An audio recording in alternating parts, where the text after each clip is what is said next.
And I'm sorry, everyone, just give me a moment and we will start.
Yeah, I didn't have that. Yeah, thank you. All right, everyone, good morning. I believe it is Tuesday. So let's make this a happy Tuesday. Let's not try to turn it into a difficult Monday. These are the rules of the 187th District Court. Attorneys, I'm trying as best as I can to keep the well of the court as empty as possible or not so congested and crowded. So for all the attorneys who are here, if you have your case and your case is ready and you wish to speak to me, what you need to do, there's a big sign over there. Go to the clerk, tell the clerk who your client is. The clerk will give me the file. The files will be placed in order. And then once your file is placed up here, please take your seat and I will call you up as soon as we are ready to proceed on your case. To all of the attorneys, if your client is in custody, your client's name will not be called. To those of you who are on bond, when I call your name, you need to let me know that you are here. If you do not let me know that you are here, then a warrant may be issued for your arrest. Jason Bernal. Jason Bernal. All right, if everyone please who are sitting behind the attorneys, if you could leave that front row clear, please. Thank you. Deputy Laura, for those who are coming in late, after I call docket, if you could put them on that row. Jason Alex Bernal. Stephanie Sandoval. Morning, Judge. She's present. All right, thank you.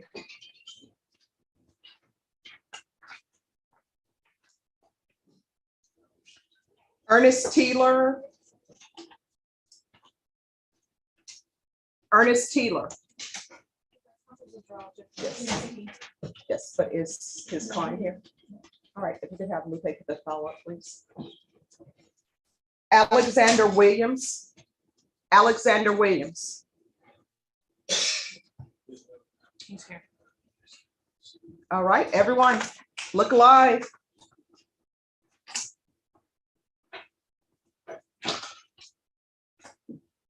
Jose Lozano.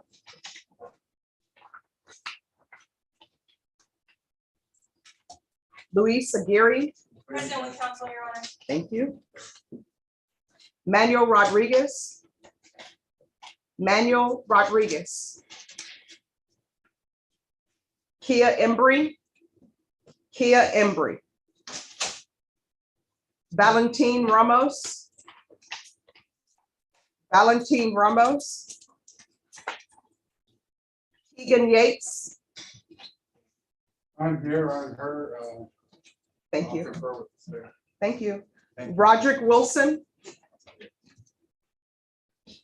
Concia Roper. Thank you. Manuel Suarez. Jessica Estrada. Douglas Sanders.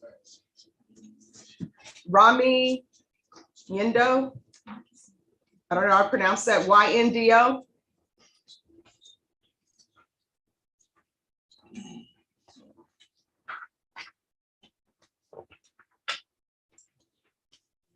Joseph Acevedo.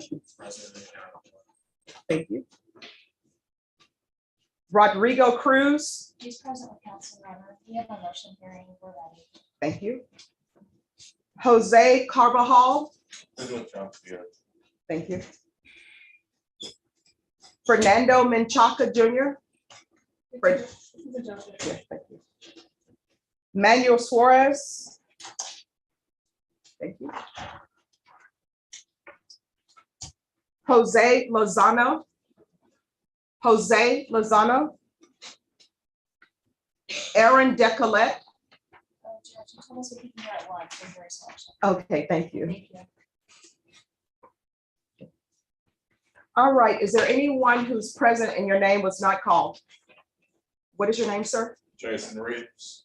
Jason Williams? Reeves. Reeves. Oh, you're in custody, that's why. Okay. Anyone else? Yes. I'm sorry? Antonio, last name? Rios. Rios. All right, we'll take care of your matter in just a moment. Anyone else? Yes, Herbert King. okay. Anyone else? All right, so attorneys, if your client is in custody, and you would like your client brought out, which you probably should like them brought out, please let the deputies know. All right, everyone, please confirm. Davis? Davis? Anthony Davis?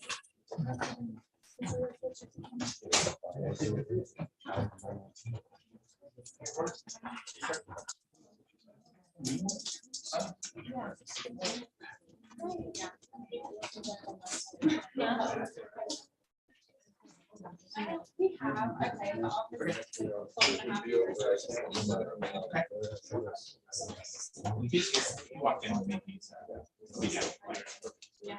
Right next to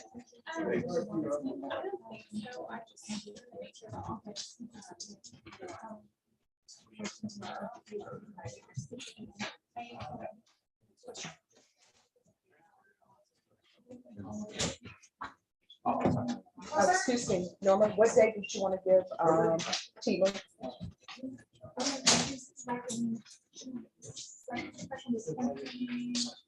All right, we'll put him on a jury trial day. Jury trial. All right, thanks. Jessica? Oh, is that right? Let me see. It's a bird.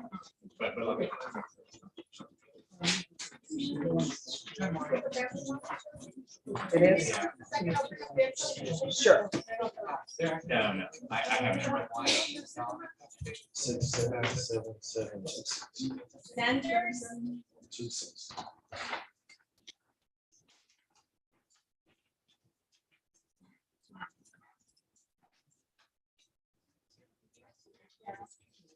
Yates?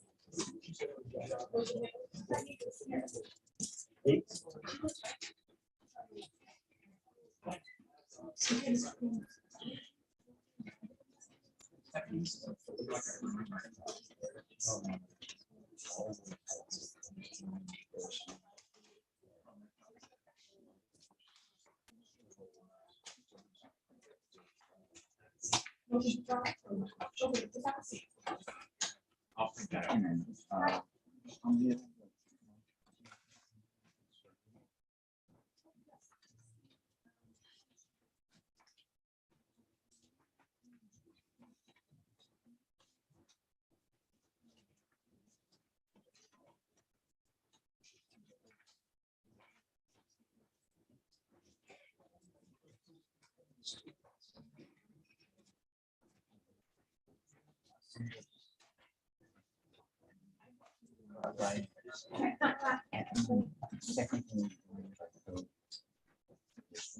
All right, Joseph Acevedo.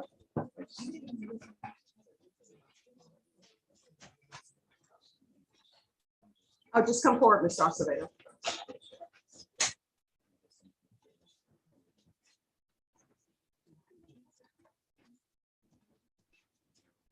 And could I have the file on Joseph Acevedo, please? All right, Mr. Acevedo, I don't like for conditions to be changed for people unless I let them know what's going on.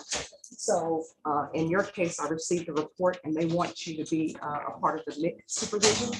So they'll explain to you what that supervision is. It's not any more intensive. It's just a more helpful supervision instead of regular, okay?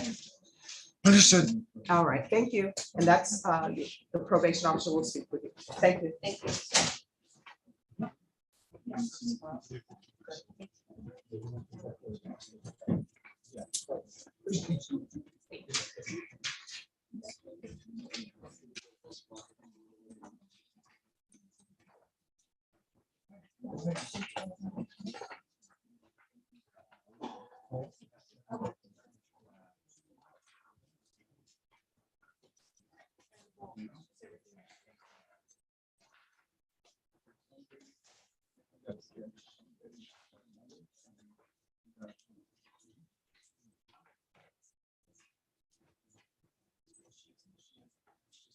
So she has to do anything, but she doesn't have some.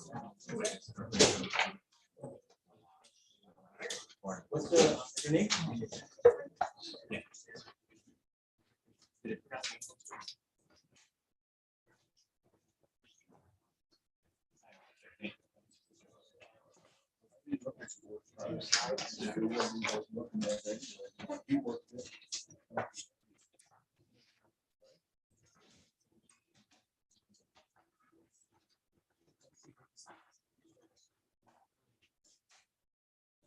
Norma?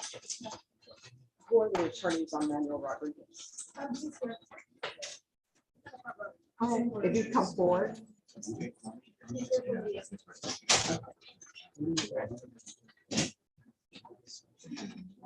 Good morning.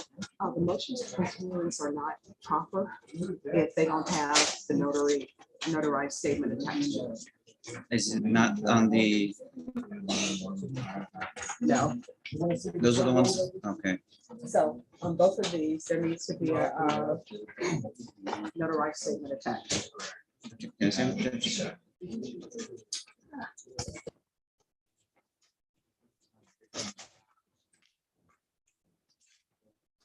So we just not this? You want to check back in? No. Yeah, okay, so yes, That's just, no, that's not the notarized statement. okay, I will make sure they're refiled today. All right, Ms. Ferguson, can you give him your screenshot of the notarized statement from me? Okay, they did something completely different. Wait, this is the ones filed. Can you follow those back? I apologize, Judge. I think there was another one filed at 5:30 with the notarized statement. All right, we'll see if we can have that one. All right, thank you. All right, that's problem.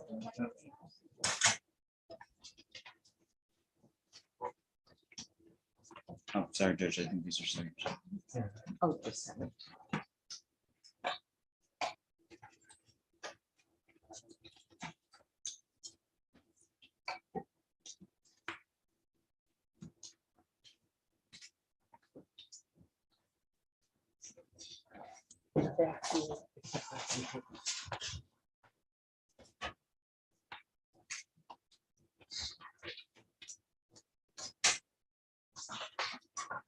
Okay, I've already signed this. I don't know why I have it back in the file. It's still Roy Ferguson, but I'll sign it again.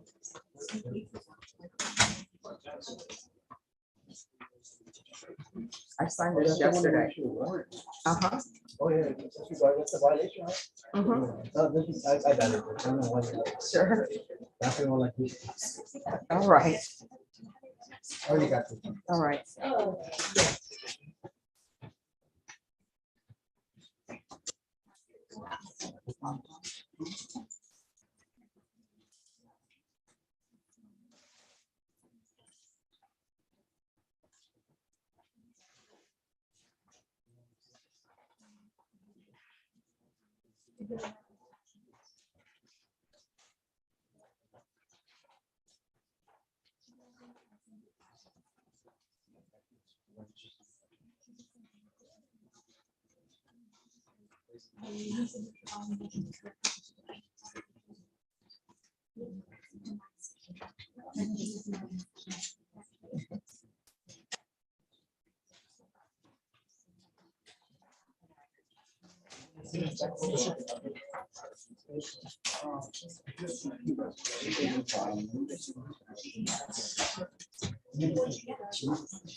Maybe it just takes a second for them to catch up. I don't know.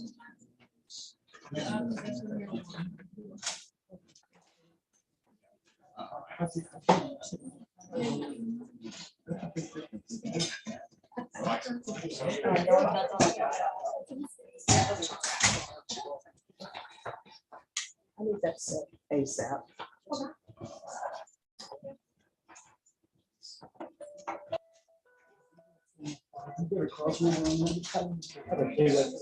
Yeah, for sure. 2022 CR 1868.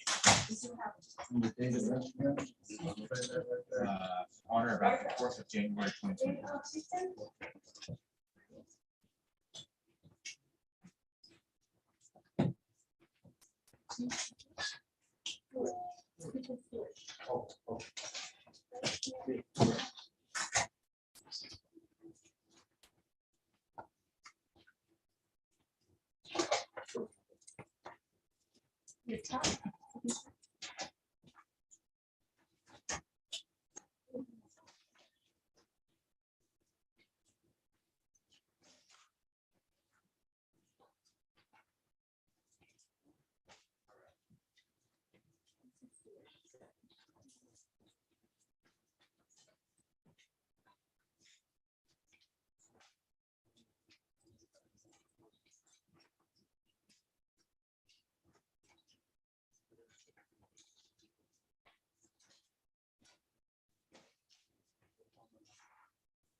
It's not even painful, like I can see why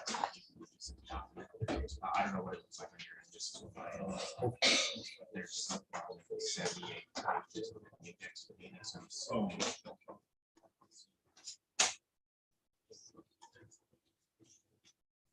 Yeah.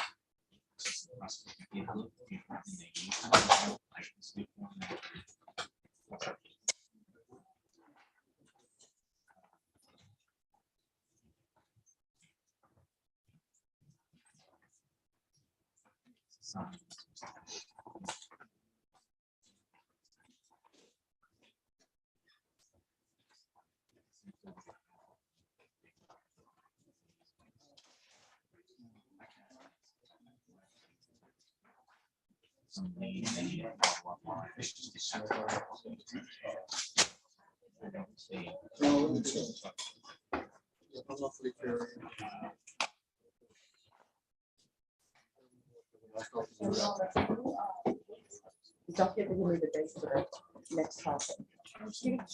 The date for the next process. For Tina, yes. All right, thank you.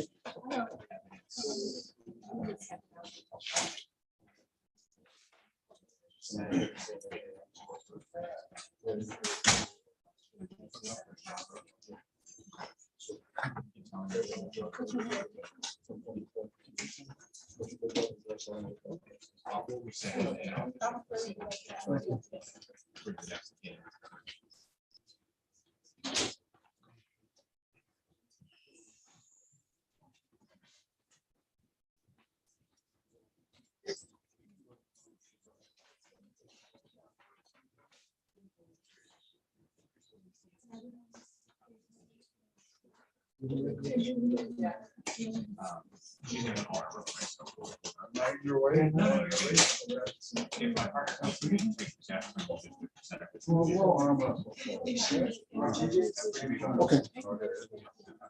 Yes. Yeah. I'm ready to go on to Christian Smith.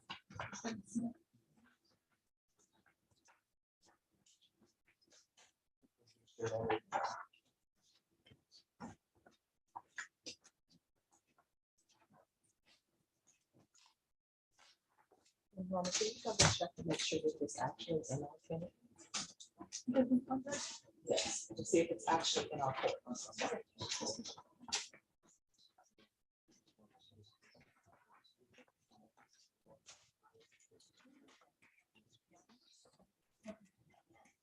Who are the parties on Jesse Ortiz? Yes, John.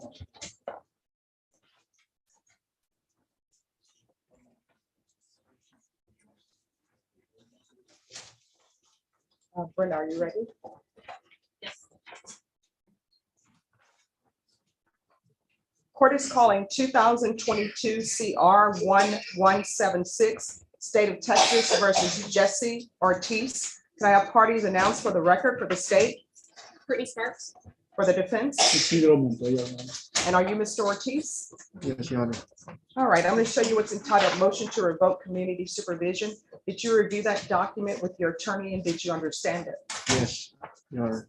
Are you the same Jesse Ortiz who was placed on community supervision in 2022 CR 1176 for the offense of violation of sex offender registration annual on March 3rd, 2022 for a term of 3 years? Is that you?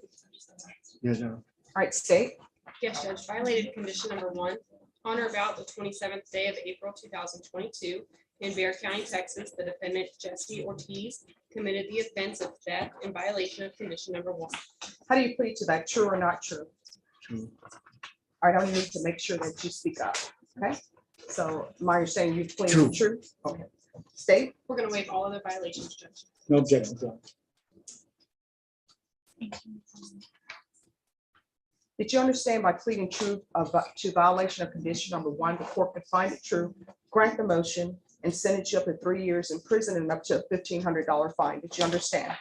Yes, Your Honor. Knowing that, you still wish to plead true to violation of condition number 1? True. Do you still wish to plead true, Yes, knowing that I could sentence you to prison for 3 years? yes, ma'am. Knowing that I could sentence you up to $1,500 fine? Yes, All right, is there an agreement? Yes, Judge, we're asking that you grant the motion, revoke his probation, and sentence him to 3 years of TDC. And in consideration for his plea of true, we're going to TIC night mag number 659294. that is correct. All right, are you asking me to follow that agreement? Yes, Your Honor. Are you waiving your right to appeal? Yes, Your Honor.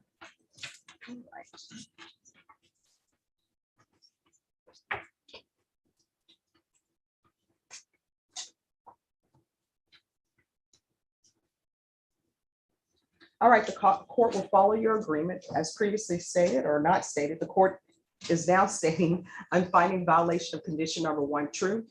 Going to True. grant the motion, sentence you to 3 years in the prison, taking consideration night mag number 659294. There's a $1,500 fine, time and money rewind concurrent, and the court will give you credit for any time served.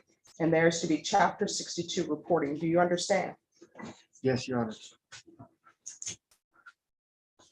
I'm going to show you what's entitled trial court certification of defendant's rights to appeal. Did you review that with your attorney? Did you understand it? And did you sign it? Yes, Your Honor.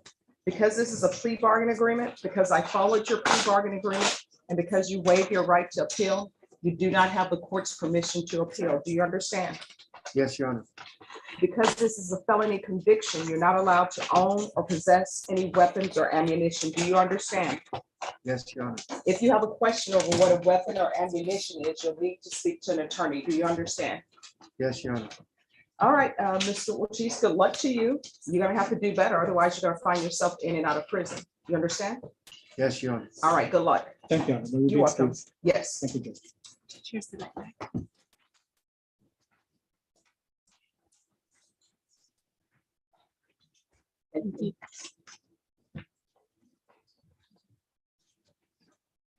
Christian Smith. All right, and where is Mr. Smith? All right, you can come up.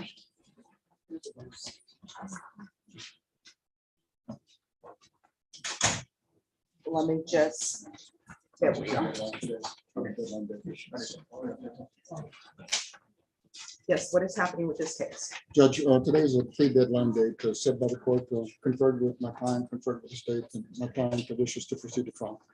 All right, Mr. Smith, there'll be no further plea bargaining agreements accepted in this case. Do you understand? So you will be going to trial. So if you show up on your trial date and wish to enter a plea on the theft case or the felon in possession of firearm, the court will only accept a plea that's open to the court. Do you understand? Yes, ma'am.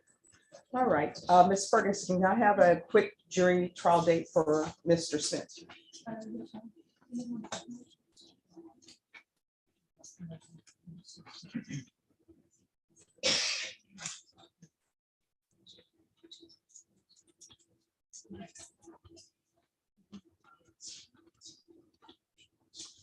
Defense, have you received all the discovery in each of these cases? Yes, Judge, and as a precaution, yesterday I filed a Morton discovery request as well as a motion in limine and a request for 404B. So I don't know if the court wants a separate hearing on that or we just do it. Well, I'll directly. need, before you leave, state if you can get him a discovery acknowledgement so I can have those placed in the files. Okay, Judge.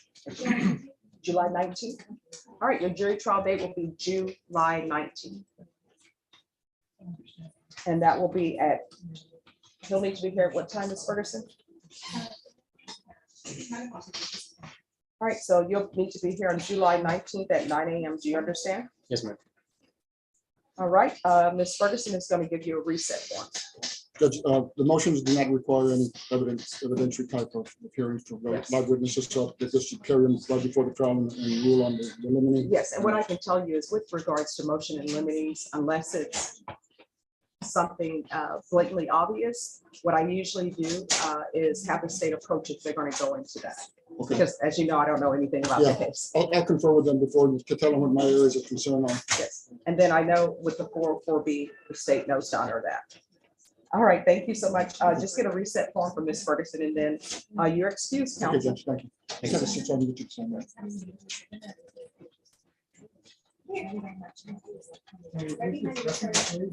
And Norma, any jury trial date on Tuesday? Okay. I just don't want it to fall off the landslide.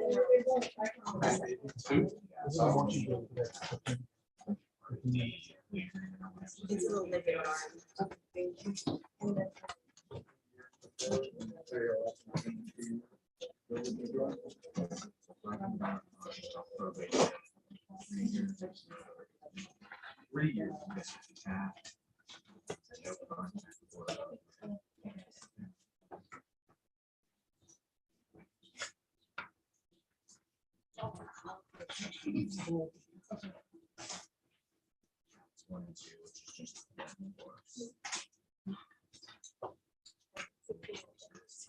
All right, who are the parties on David Kianis? Okay. David Kianis? Here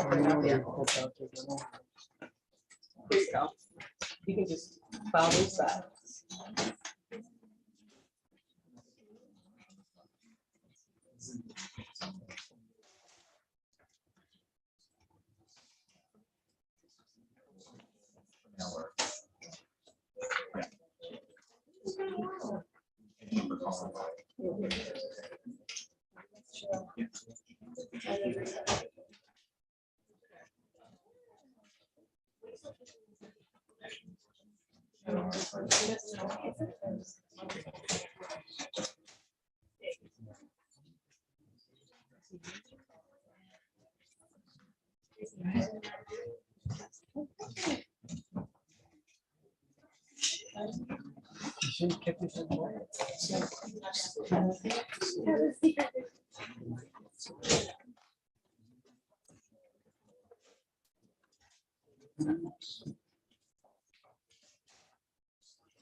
Oh, I just let you, Jesse Ortiz pled true to violation of condition number 1 Yes. in Yes. 3 years. Okay, Yes. thank you. I just saw you. I'm like, I didn't let her in. Yeah, I'm sitting in that corner right now. Okay. You can't, your screen, I can't see your face Yeah. either.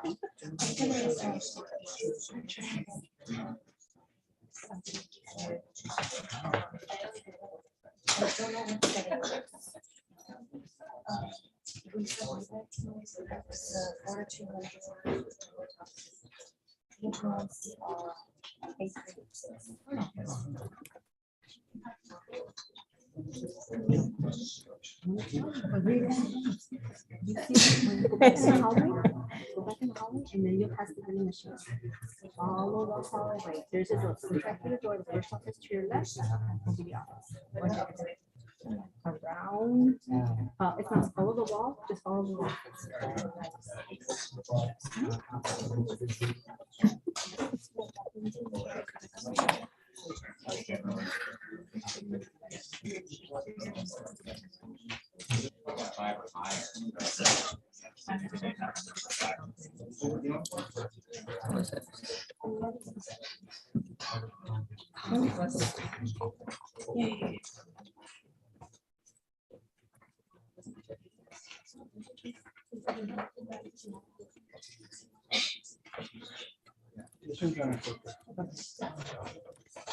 All right, Luis Aguirre. Your Honor, may I approach? Yes, I'm not used to seeing you in person. It's always on the screen. Well, there's been some changes. Yeah. This is not technically a first setting, but the agency that it came out of was DPS, so it took some time for the evidence to get to the state, including the lab report. They are actually going to upload all of that today because we don't have it in e-discovery yet. And they're going to verify whether there's media or not.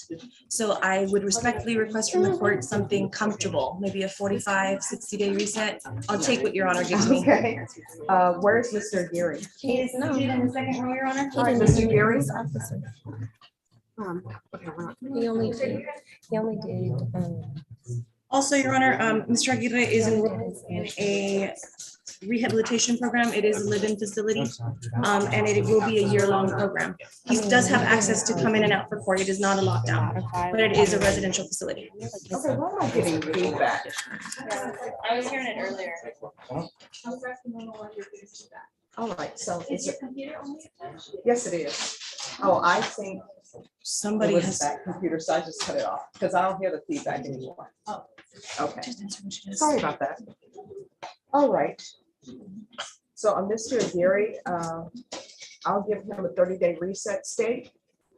On Mr. Aguirre, this is criminal trial division. Are you aware that he's in a facility or is he currently in a facility? Showed me some paperwork, Judge. Okay. Could I have a 30-day reset on Mr. Aguirre, please? And just put it as discovery. Okay.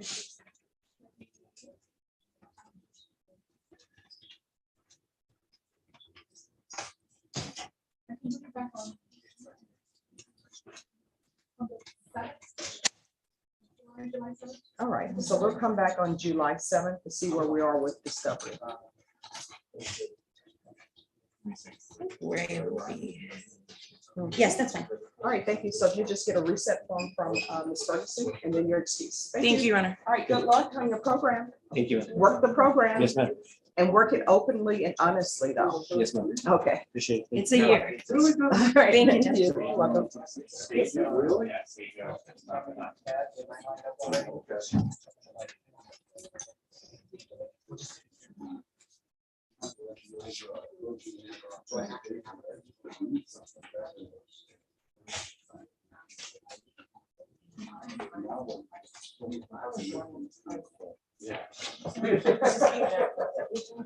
Why they went to that, I don't know.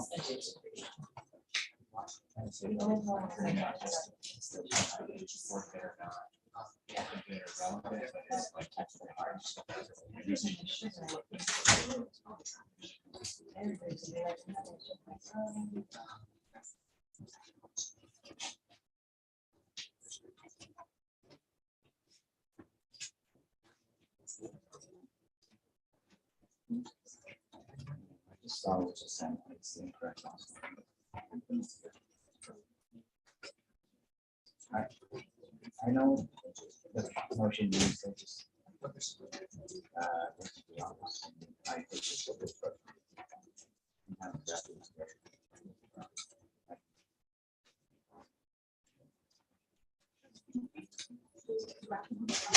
Yes. Okay, all right. Well, I'll have to take care of some other things, but I'll be back later this afternoon or this morning, sorry. Yes, so you need to be here by 11:30. Okay, thank you, Judge. You're welcome.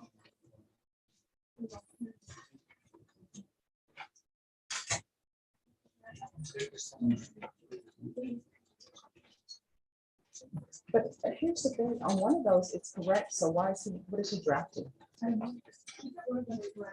Yes, so what are you drafting? Could I see those files, please?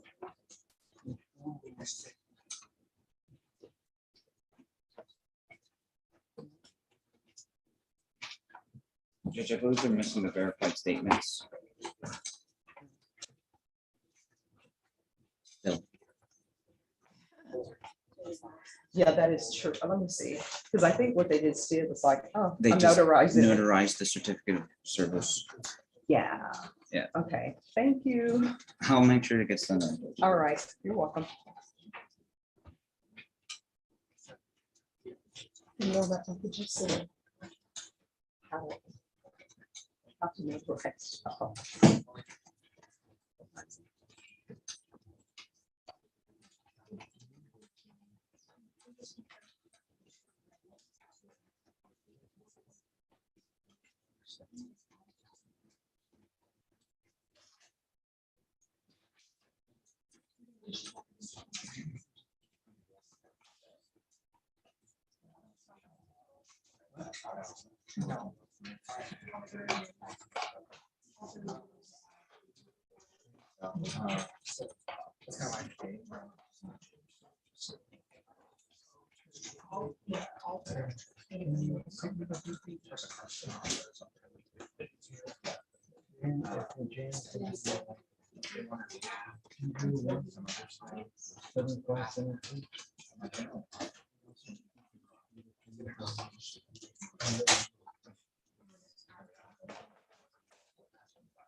Yeah.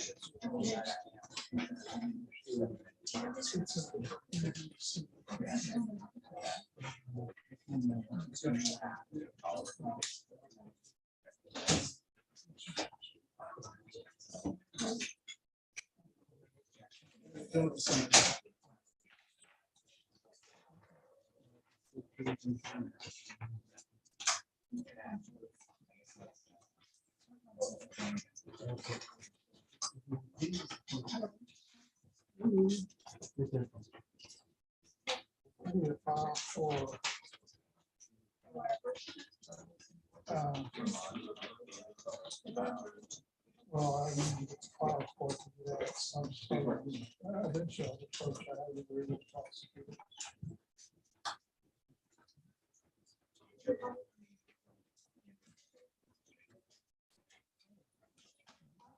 It's the one that the sign says. Yeah, I guess. Houston, Dwight, Stewart. Yeah, case number is. Stewart.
All right, who are the parties on Houston Stewart?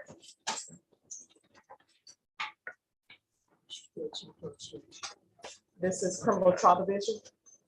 Yes, Have you all conferred? we've conferred and we have an agreement. Okay. All right, court is calling 2022 CR 2010 State of Texas versus Houston Dwight Stewart. Do I have parties announced for the record for the state, Brittany Sparks. for the defense? Keith Engelke. And are you Mr. Stewart? Yes, ma'am. All right, I'm showing you what's entitled motion to enter adjudication of guilt and revoke community supervision. Did you review that with your attorney? Did you understand it? Yes. I'm gonna need you to speak up. Yes, ma'am. Are you the same Houston Dwight Stewart who's placed on deferred adjudication in 2022 CR 2010 for the offense of possession of a controlled substance, penalty group 1 less than 1 gram on April 13, 2022 for a period of 2 years? Is that you? Yes, ma'am. All right, state. Judge, our agreement was to withdraw the MTR. So while we're here, I don't know, Judge. I don't know why. okay. It's All right, so- altered so- amended. The motion is, you're requesting that the motion be withdrawn, and what is going to happen with this case? We are going to alter and amend to add a TAP evaluation and give him 2 weeks to be in compliance. Okay, all right, Mr. Houston, I'm sorry, Mr. Houston Dwight Stewart. The state is going to withdraw the motion, so you won't have a motion to revoke if I sign it. But I'm looking at the motion, I see there's a possession of marijuana. How old are you? 32, ma'am. I'm sorry, what? 32. 32. So you're 32 years old. You need to start asking yourself, is marijuana, and mind you, I don't know if it's true or not because nothing has been presented to me. You need to ask yourself, is marijuana worth going to the state jail facility for 2 years? And that's day for day time. And when people ask you why you're here and you say, oh, because of marijuana. I know young people, and I can say you're young because of my age, but I know people are saying like marijuana doesn't mean anything. Maybe that's the way you feel, but guess what? When you're on probation, you can't use marijuana. And if you do, you could end up going to prison, in your case, for up to 2 years. And that's day for day time. So if you want to look at walls and being little boxes, counting your days on the wall and putting number 1 up there and striking that, like, what's his name? Dufresne from, oh my gosh. Anybody here who has not seen the Shawshank Redemption, we need to, can I have it removed from the court, please? Everybody's seen that. They play that every single day. Sometimes they do a marathon. It's like a Christmas story. Yeah. If you want to be that guy, I guarantee you Morgan Freeman is not going to be there giving you, thoughts and dreams, and you're not going to get a poster for somebody where you can start digging out of the state jail facility. You understand? Yes, Have you seen that movie? Yes, ma'am. Have you seen that movie? Yes, I have. Could somebody please get a DVD or have her Brittany go to Wikipedia to see that movie? Is there anyone in here? Brenda, we can go off record. Brenda, have you seen it? I believe so, yes. But All right, so she's not sure. So other than Brenda and Brittany, has everybody seen that movie? we'll all right. watch it together. All right. So don't be the person who loses chunks of your life in custody behind marijuana. You understand? Yes, ma'am. Now, how often are you using marijuana? Tell the truth, shame the devil. I smoke a lot. All right, so you're smoking a lot. What I'm gonna wanna do instead of a TAP evaluation, probation, I'm gonna want him to be tested for levels. And I want him to call the UA hotline. Your levels need to start going down. How long you been in custody? 25 days. All right, so depending on how much you're using, we're gonna test for levels. Those levels need to be going down. If you see that you cannot quit on your own, you need to let probation know. And probation, if his levels go up, then do the TAP evaluation. Yes, Your Honor, the original conditions indicate that he needed to be evaluated for MIC and for DDRF, inpatient treatment. Well, just do MIC evaluation, don't do DDR. Okay. And we're gonna do MIC evaluation. Are there any diagnoses? No, So you just smoke marijuana and eat cornflakes all day? no, I have a company now. Doing what? I have a moving company, and I'm also working on getting a hot shot company. Well, I mean, nobody wants you moving things if you're gonna be high. I got good reviews. There's a rap song. I should have been in high school, but I got high. I got high. graduated Don't high do school that. and went to the military, man. Hmm? I graduated high school and went to the military, man. Yeah, but you're not standing up to what you should be doing. You're not being a model citizen, okay? Yes, So ma'am. do better. You now know better, do better. Yes, ma'am. Don't come back here for this, okay? Yes, ma'am. All right, so UA hotline, do the MIC evaluation. If the levels end up going up, then do the top evaluation. And we're gonna start with intensive outpatient treatment.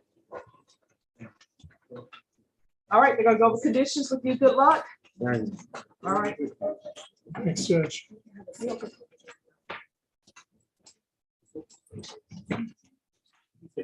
And Brittany, as soon as you email that to me, I'll sign it, or either if you want to handwrite it, however you want to do it. Okay. You're welcome.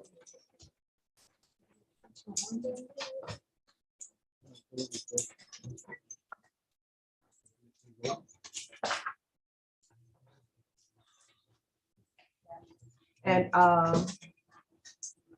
Ms. Abrams, you can do the NIC evaluation. That'll be done out of custody. Yes. All right, thank you. And if he misses an appointment, file a motion to revoke.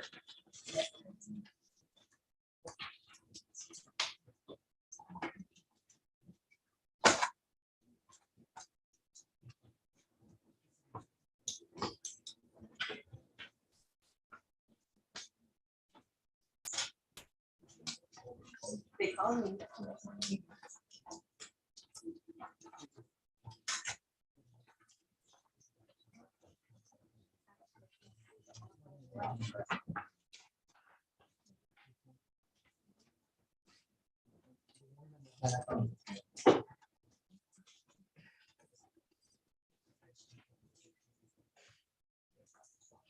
All right, who's on Stephanie Sandoval?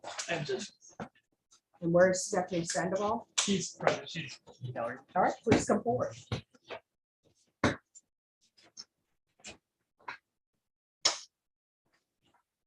I saw you nodding your head, so I know you've seen the movie. I have to. Marcus said he has. I know Marcus, he's just, because it's not in HD or something, but I think they were doing it in HD. So I don't know why he hasn't seen that. And Judge, I think, like you said, it's always on TV, so I don't think I've actually sit down and watched it from start to finish, but I've seen like bits and pieces over a long Yes. time, because you said it's always on. So I guess the moral of the story is you need to know how to do taxes if you go into prison. All right, court is calling 2018 CR 12679, State of Texas versus Stephanie Sandoval. Can I have parties announced for the record, please? Ryan Grimmer for the state. Nathaniel Navy for Ms. Sandoval. And are you Stephanie Sandoval? All right, I'm gonna need you to speak up for me, okay? Yes. I have allergy here. All right, I'm gonna show you what's entitled Motion to Enter Adjudication of Guilt and Revoke Community Supervision. Did you review that with your attorney? Did you understand it? Judge, we're not presenting an agreement at this time. I was just gonna ask you for more time to go over the discovery with my client on the new DWI. I was just given access to that today. And I think we've talked about how we could potentially work this out, but I need to reach out to the misdemeanor prosecutors on a few issues. So I'm just asking for one more setting, Judge. So are you looking for revocation? I'm not, well, provided that the plan is for potentially her to resolve the misdemeanor case and for her to be continued and run both probations concurrent. But I think Mr. Navy has to reach out he has to review the misdemeanor case and decide whether that's what he wants to So do. she has more than that in the motion, so why can't we go on something else in the motion and then whatever happens with the misdemeanor happens with the misdemeanor? Well, So y'all want to discuss that? Judge, I would rather I know, review the discovery. I haven't had a chance to watch the videos or anything like that. but I mean, it discuss says this. here she didn't hasn't completed her community service restitution hours. On And she that, failed to submit to drug testing. and regarding the community service hours, Judge, I think she had 100 hours total. She has about 22 left. And I believe still about 3 more years to complete that. So she's ahead of schedule on that. And she didn't submit to drug testing. And on that one, I believe she emailed me something, so I need to go take a look at that. That said she was potentially in the hospital with an issue for seizures when that did happen. Okay, so then it would be true with explanation, and then we should hear this motion so it can be off the docket. So if y'all want to go back and discuss that, you're more than welcome to. Okay, we'll discuss it. All right, thank you.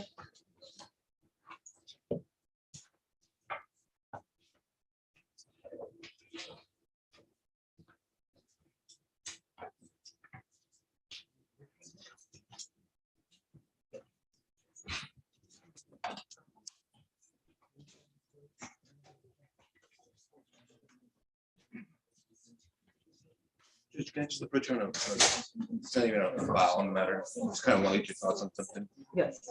Judge, I filed a motion to terminate probation. Probation's an agreement, the state's an agreement. The client lives in California. I know you're doing live hearings now, Judge. Do you think we could maybe, I think you wanted a hearing for it, Judge? Everyone's in agreement. Do you still want him to fly out here in San Antonio? Or could we do it through Zoom? Oh, we can do it through Zoom. Can we do it through Zoom? Yes. Okay, thank you. Sure, Judge. no problem. What is the case, so I can see it? It's an arson case, Judge. Okay.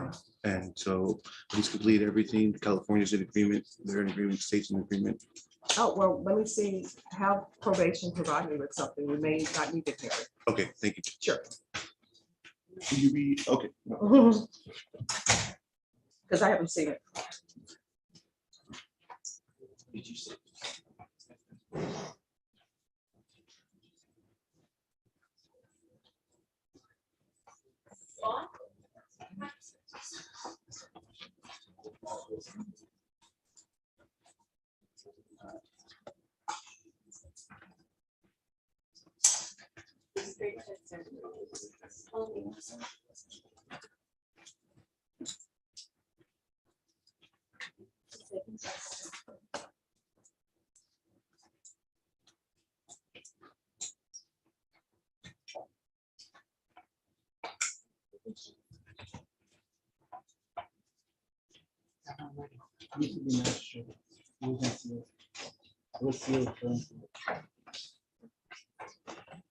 All right, who are the parties on Josue Carvajal?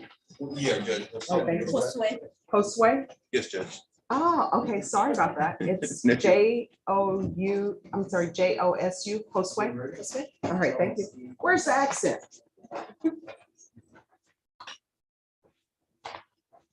All right, the first thing I need to do is give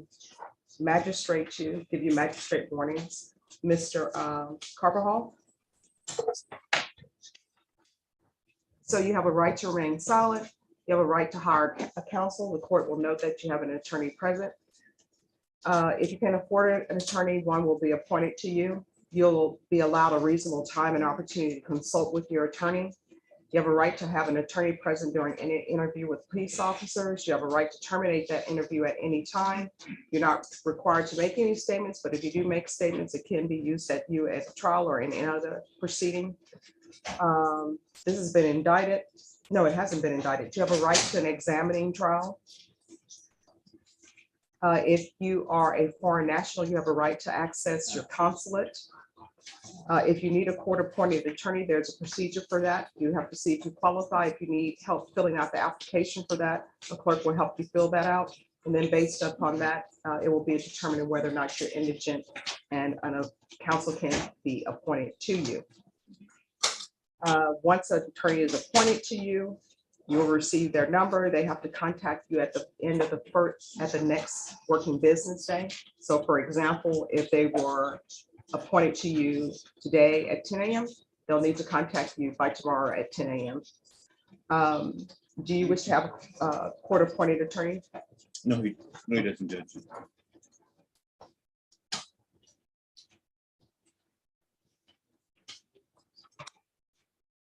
All right, and I just need you to sign this.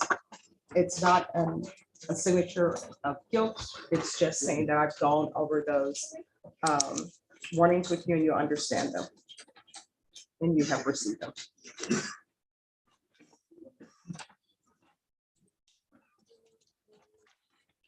right, thank you. You're welcome.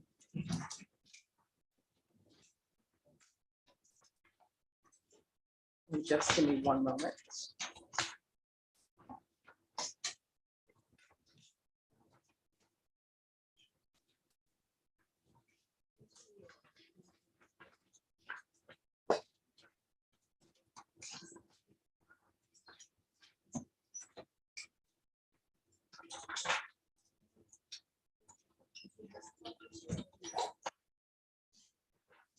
I'll leave that.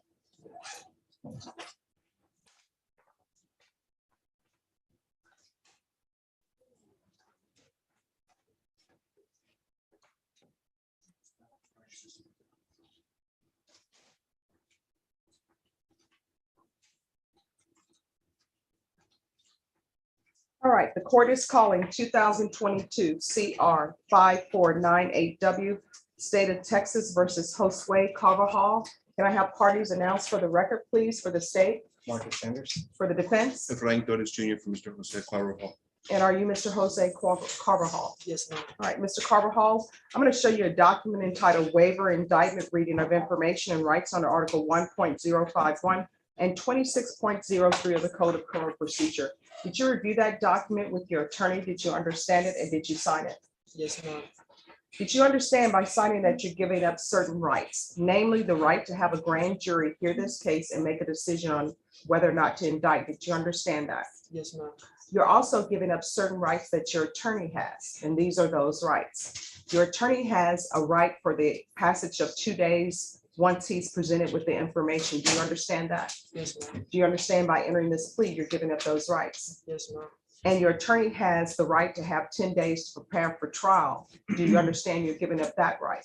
Yes, ma'am. Did you intend to give up those rights and enter into a plea bargain agreement in this case? Yes, ma'am. Court will find that defendant has knowingly and voluntarily waived indictment reading of information and rights under Article 1.051 and 26.03 of the Code of Criminal Procedure. Defense, I'm showing you the discovery acknowledgement. Have you received the discovery in this case and reviewed it with your client? Yes, Judge. Court will find that the state is in compliance with discovery. Mr. Carvajal, I'm showing you what's entitled Application for Deferred Adjudication or Community Supervision. Did you review that with your attorney? Did you understand it? Yes, ma'am. Next, I'm showing you what's entitled Information. Did you review that document with your attorney? Did you understand it? Yes, ma'am. Counsel, do you waive the reading of the information? We do, yeah. State, are you proceeding on the information as presented? Yes, Judge. Mr. Carvajal, I'm showing you what's entitled Court Admonishments. Did you review that document with your attorney? Did you understand it? Did you sign it in all the appropriate places? Yes, ma'am. Did you understand you're charged with unauthorized use of a vehicle? That's a state jail felony. The range of punishment is anywhere from 180 days up to 2 years in the state jail facility and up to a $10,000 fine. Did you understand? Yes, ma'am. If you have a plea bargain agreement with the state, the court does not have to follow your plea bargain agreement. If for any reason the court does not follow your plea bargain agreement and gives you more than you bargained for, the fact that you entered a plea will not be used against you and you will be allowed to withdraw your plea. Did you understand? Yes, ma'am. Did you understand you have a right to jury trial, a right for you or your attorney to cross-examine and confront any witnesses the state would call in the right to remain silent? Yes, ma'am.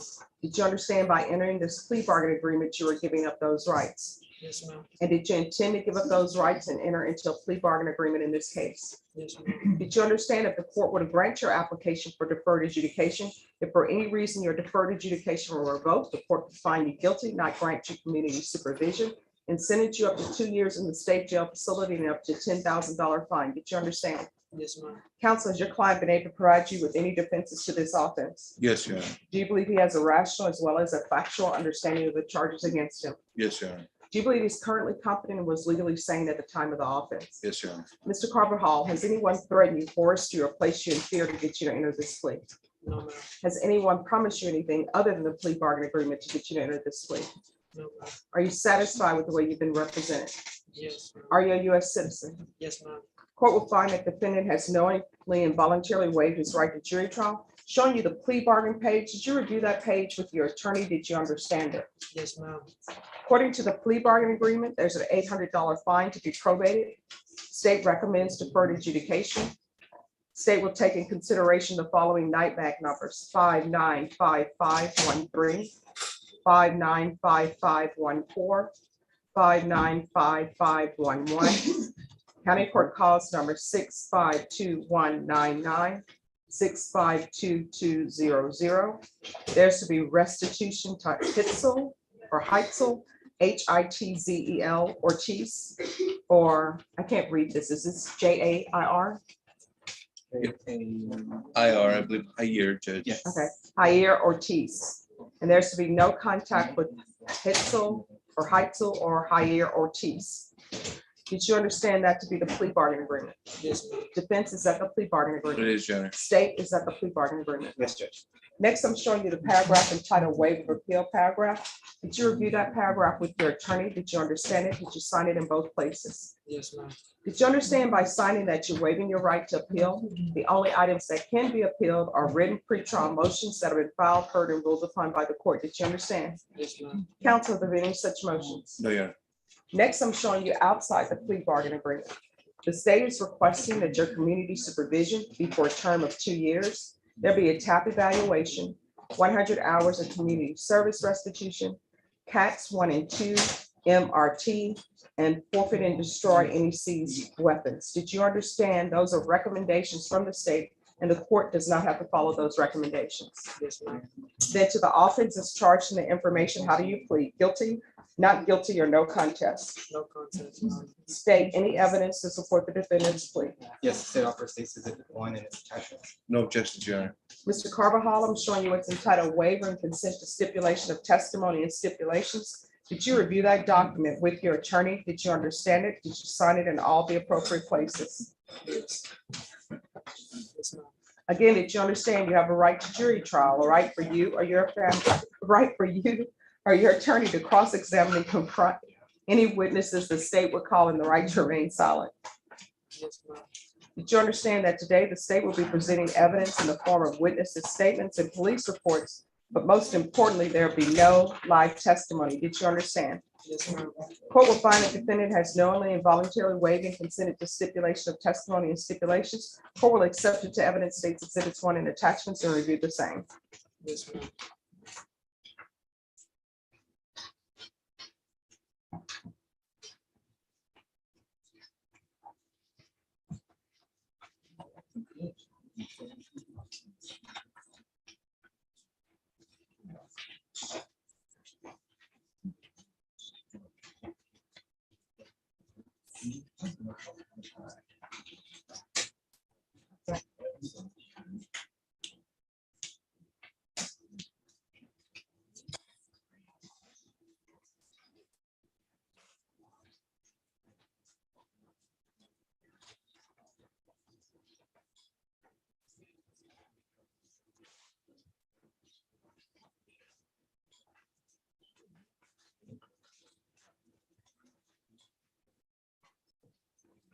All right, reviewing the state's exhibits 1 and attachments, the court will find there is sufficient evidence to find you guilty. The court will defer finding of guilt as you applied for deferred adjudication. Are you proceeding with sentencing? We would, Judge. Anything you wish to say on behalf of your client? Judge, Mr. Carvajal is still very young, Judge. He does understand the gravity of these issues and cases that are before you, Judge. And he. All right, could everyone please whisper? The court reporter can't take down the record. Yes. Judge, like I mentioned, he's very young, Judge. He's thankful to have an opportunity to keep this off his record, especially at such a young age, Judge. He does understand that these were serious cases and he's willing to take responsibility moving forward, Judge. All right, how old are you? 18. Did you graduate from high school? No, ma'am. Why not? I had my parents divorced and I had too many conflict with the little kids at school. How far did you go in school? Only 9th grade. So what are you planning on doing with the rest of your life? Just keep on with my business that I have going on right now. What business is that? My business is I have a food truck with my dad. So really what it is your father has a food truck business. You're just providing labor. Yes, sir. So if something were to happen to your father, hopefully it doesn't, what would you be doing with your life? Because really, there are some people, I know a lot of actors, not personally, but I've heard their stories where they didn't graduate from high school. Now they making billions and millions of dollars. I know a lot of people who are chefs. They didn't graduate from high school and now they're making millions of dollars, but that's few and far between. So if something were to happen to your father, what are you going to be doing with your life? Because you may not be able to run a food truck. Well, I will keep on doing what he's doing. Taking over his business. All right, do you have any children? No, ma'am. Do you know how to cook? Yes, ma'am. What do you cook? What's your specialty of the food truck? Asada, pastor, carnitas. All right, you're gonna need to spell that for Brenna. So how do you spell that? Asala. It's just like the meats. How do you spell it? Asala. ASA. ASA. DA. DL? Okay, is it any good? Yes. Should I be trying this? Yes. But so what do you put in it? Say that again? I mean, what do you put in it? What's the ingredient? I don't want you to give any of your secret ingredients, but why should I come to your food truck and have that as opposed to somebody else's food truck? Why shouldn't I just go to, well, I'm not gonna mention the chicken name, but why should I go to another place and have a nice meal? What's special about your food? Here's the thing, part of having a food truck, you got to be able to sell it. You should be able to tell me, hey, you know what? This is the closest thing to heaven you're ever going to get. Although that would be bad news for me, because then you're telling me I'm not going to heaven. But you should say it's a slice of heaven. And you should tell me, even though it's 102 degrees in San Antonio, this will make you feel like you're still in the most beautiful of places. You need to be able to sell that. Do you understand? Yes, ma'am. All right, if you're drug tested today, what are the results going to be? I will come out positive, but my lawyer told me to stop doing drugs. Thank you very much. Sometimes I see attorneys where someone is getting probation. Sometimes you got to be in it, as you know, attorney, counselor, Sure. parent, all of that. So I appreciate you telling that. So you got to stop using marijuana, you understand? Yes, ma'am. And if there is some reason that you can't stop using marijuana, let probation know. My goal when people are placed on probation is for them to be successful. I really take no pleasure or joy in having to send people to prison, but I will if you're not doing what you're supposed to be. So if you need help with anything, let probation know. You know, if, hey, I'm about to smoke marijuana, I can't stop or something, let probation know and we'll see what we can do. But don't be dishonest, you understand? Yes, ma'am. All right. And thank you for not having children yet. Get your life in order before you bring children into it, okay? Yes, ma'am. There's not a baby on the way, is there? No. Okay. All right, this is what the court is going to do. There's an $800 fine that will be probated. 2 years deferred adjudication. Taking consideration the following cases, night mag number 595513, 594414, 595511. County Court Cause number 652199, 652200. Restitution and no contact with Heitzel and Jair Ortiz. There's 100 hours of community service restitution. The court will waive 40 of those hours if you provide proof of the COVID vaccination. That includes the booster. I'm not requiring anyone to do it, but if you do it, you will receive credit for that. Are you going to obtain your GED or some sort of trade school? There are plenty of, I think, where you can get something in culinary school or something, or either some type of business to help you learn the ins and outs of how to make your dad's business better, okay? Whenever you're involved in a business, you need to try to make yourself indispensable, okay? And once you complete either the GED or trade school or some kind of business council, the remaining of the community service hours will be waived. Thank you, Judge. They want you to take CATS 1 and 2. I don't know why people need CATS 1 and 2. How long is that course? Your Honor, I would have to check. It's more than 2 minutes though, right? Yes. All right, I'm gonna give you CATS 1 and 2 because I've given you a lot on your plate. Here's CATS 1 and 2 for you. Don't steal. Don't take what doesn't belong to you. You understand that? If it doesn't belong to you, don't take it. I don't care if it's a pen. You understand? Yes, ma'am. Definitely don't take a car. It doesn't belong to you. Do you understand? Yes, ma'am. That person's car that you took, you smoking marijuana in that car, guess what? That car would never be the same. I don't care if they get it detailed, get it steamed. That marijuana scent is gonna be in that car, in the carpet. And then people don't like other people driving their cars. I know I don't, okay? So I'm gonna do the MRT. forfeit and destroy weapons. And who is this person you were in the car with? Lucio Perez? I'm no longer his friend. All right, you're not, because it's gonna be no contact. So there's to be no contact with Lucio Perez. There's to be regular reporting in person or by Zoom. Proof of employment within 30 days. There should be no employment as a home health care provider or with minors. Field visits one time per month for 6 months, and probation, that's only if there's no problem. If there's a problem, then it will be continued. I'm gonna want him tested for levels.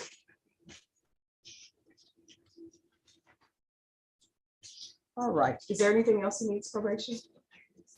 No, Your Honor. All right, Mr. Carvajal, is there anything else you need from the court in order to be successful? No, no. All right, they're gonna make sure you get tested for levels. Do you understand? And let me tell you something right now. Anybody who is your friend would have told you, let's not do this. You understand? Anybody who participates in your foolishness, when they know you're doing wrong, that's not your friend. Because a friend would have told you, we should not be doing this. You understand? Judge, just a quick question. Do you know when he will be tested for levels? Only issue is his mom is going through cancer therapy right now, and he's the only one who can take her to the appointment. And I think that's gonna be at what time? Noon? It's I have to take it 3 different days. It's the But today. today it's at 11 or 12ish. All right, so probation, just make note and let probation know, this is where communication is key. Let probation know the times you have to take your mother for her treatment, and they will work with you on that. If counsel, if there's an issue with that, just let the court know. Will do, Judge. All right, you're welcome. I'm gonna show you what's entitled Trial Court Certification of Defendant's Rights to Appeal. Did you review that with your attorney? Did you understand it? And did you sign it? Yes, ma'am. Because this is plea bargain agreement, because I followed your plea bargain agreement, and because you waived your right to appeal, you do not have a court permission to appeal. Do you understand? Yes, ma'am. All right, good luck to you. Stay out of trouble. Do better. Thank you. You're welcome.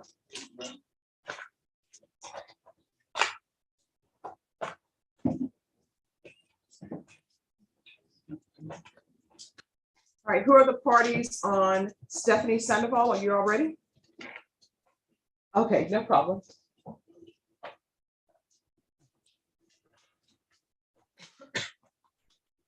Christian Smith, I have the acknowledgement of discovery.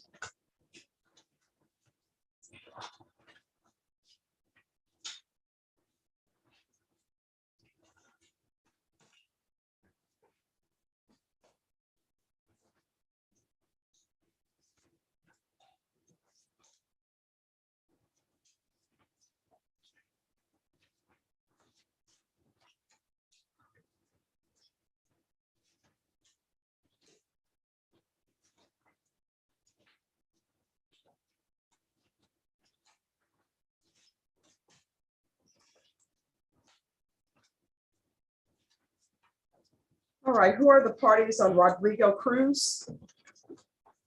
Rodrigo Cruz. All right, parties can come forward. And this is, I believe, family violence. Have you all had a chance to confer on this motion to alternate men pre-draw? All right. Michelle was handling it. Okay, well, we'll just wait. Just give us a moment, sir. Just have a seat. She might be talking with the defense attorney. Okay, no problem. All right, the parties on Keegan Victoria Yates. Ready, Your Honor. Thank you. And this is criminal trial division. Yes, Your Honor. Mr. Sanders has been handling it.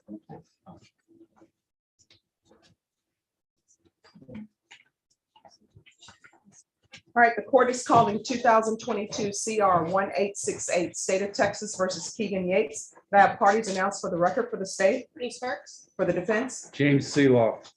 And are you Miss Yates? Yes, ma'am. Counsel, I'm showing you the discovery acknowledgement. Have you received all the discovery in this case and did you review it with your client? Yes, I have. Court will find that the state is in compliance with discovery. Ms. Yates, I'm showing you what's entitled application for deferred education or community supervision. Did you review that document with your attorney? Did you understand it? Yes, ma'am. Next, I'm showing you what's entitled true bill of indictment. Did you review that document with your attorney? Did you understand it? Yes, ma'am. Counsel, do you waive the reading of the indictment? We waived the reading. State, are you proceeding on the indictment as presented? Yes, Judge. Ms. Yates, I'm showing you what's entitled court admonishments and defendant's waivers and affidavit of admonitions. Did you review that document with your attorney? Did you understand it? And Yes, did you ma'am. sign it in all the appropriate places? Yes, ma'am. Do you understand you're charged with credit, debit card abuse, elderly victim? That's a third-degree felony. The range of punishment is anywhere from 2 to 10 years in prison and up to a $10,000 fine. Did you understand? Yes, ma'am. If you have a plea bargain agreement with the state, the court does not have to follow your plea bargain agreement. If for any reason the court does not follow your plea bargain agreement and gives you more than you bargained for, the fact that you entered a plea will not be used against you and you will be allowed to withdraw your plea. Did you understand? Yes, ma'am. Did you understand you have a right to jury trial, a right for you or your attorney to cross-examine and confront any witnesses the state would call and the right to remain silent? Yes, ma'am. Did you understand by entering this plea bargain agreement, you were giving up those rights? Yes, ma'am. And did you intend to give up those rights and enter into a plea bargain agreement in this case? Yes, ma'am. Did you understand if the court were to grant your application for deferred adjudication, if for any reason your deferred adjudication were revoked, the court could find you guilty, not grant you community supervision, and sentence you up to 10 years in prison and up to $10,000 fine? Yes, ma'am. Counsel, has your client been able to provide you with any defenses to this offense? Yes, she has. Do you believe she has a rational as well as a factual understanding of the charges against her? I believe she does. Do you believe she's currently competent and was legally sane at the time of the offense? I believe. Ms. Yates, has anyone threatened you, coerced you, or placed you in fear to get you to enter this plea? No, ma'am. Has anyone promised you anything other than a plea bargain agreement to get you to enter this plea? No, ma'am. Are you satisfied with the way you've been represented? Yes, ma'am. Are you a U.S. citizen? Yes, ma'am. Court will find that defendant has knowingly and voluntarily waived a right to jury trial. Showing you the plea bargain page. Did you review that page with your attorney? Did you understand it? Yes, ma'am. According to the plea bargain agreement, there's a $500 fine to be probated. State recommends deferred adjudication. There's restitution of $982 to Lisa, Lezah, Neville Mars, Marrs. And there's to be no contact with Lisa Neville Mars. Did you understand that to be the plea bargain agreement? Yes, ma'am. Defense, is that the plea bargain agreement? Yes, Your Honor. State, is that the plea bargain agreement? Yes, Judge. Next, I'm showing you the paragraph entitled waiver of appeal paragraph. Did you review that with your attorney? Did you understand it? Did Yes, you ma'am. sign it in both places? Yes, ma'am. Did you understand by signing that you're waiving your right to appeal? The only items that can be appealed are written pretrial motions that have been filed, heard, and ruled upon by the court. Did you understand? Yes, ma'am. Counsel, of any such motions? No, no motions. Outside the plea bargain agreement, the state is requesting that your deferred adjudication be for a term of 3 years. There'll be a TAP evaluation, 100 hours community service restitution, and CATs 1 and 2. Did you understand those are recommendations from the state and the court does not have to follow those recommendations? Yes, ma'am. All right, then to the offense is charged. How do you plead? Guilty, not guilty, or no contest? Guilty, Your Honor. State any evidence to support the defendant's plea. Yes, Judge. State offers State's Exhibit 1 and all attachments. No objection. Ms. Yates, I'm showing you what's entitled waiver and consent for stipulation of testimony and stipulations. Did you review that document with your attorney? Did you understand it and did you sign it in all the appropriate places? Yes, ma'am. Again, did you understand you have a right to jury trial, a right for you or your attorney to cross-examine and confront any witnesses the state will call and the right to remain silent? Yes, ma'am.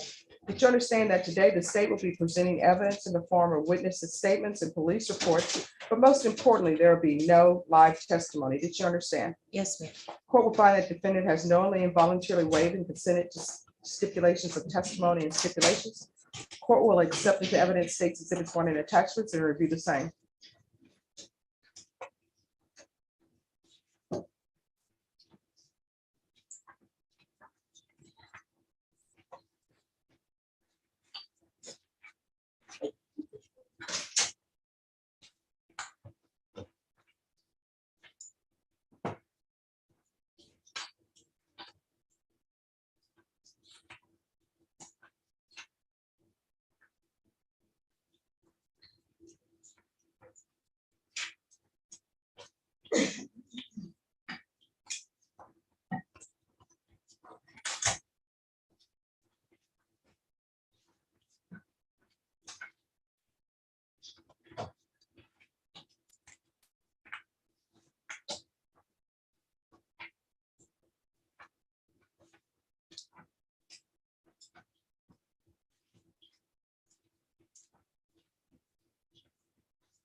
All right, after viewing state's exhibits one and attachments, the court will find there is sufficient evidence to find you guilty. How the court will defer finding of guilt as you applied for deferred adjudication. Are you proceeding with sentencing? Yes, Your Honor. Anything you wish to say on behalf of your client? Your Honor, she's court-appointed client and she's working as a waitress at this time. She's not in the healthcare field.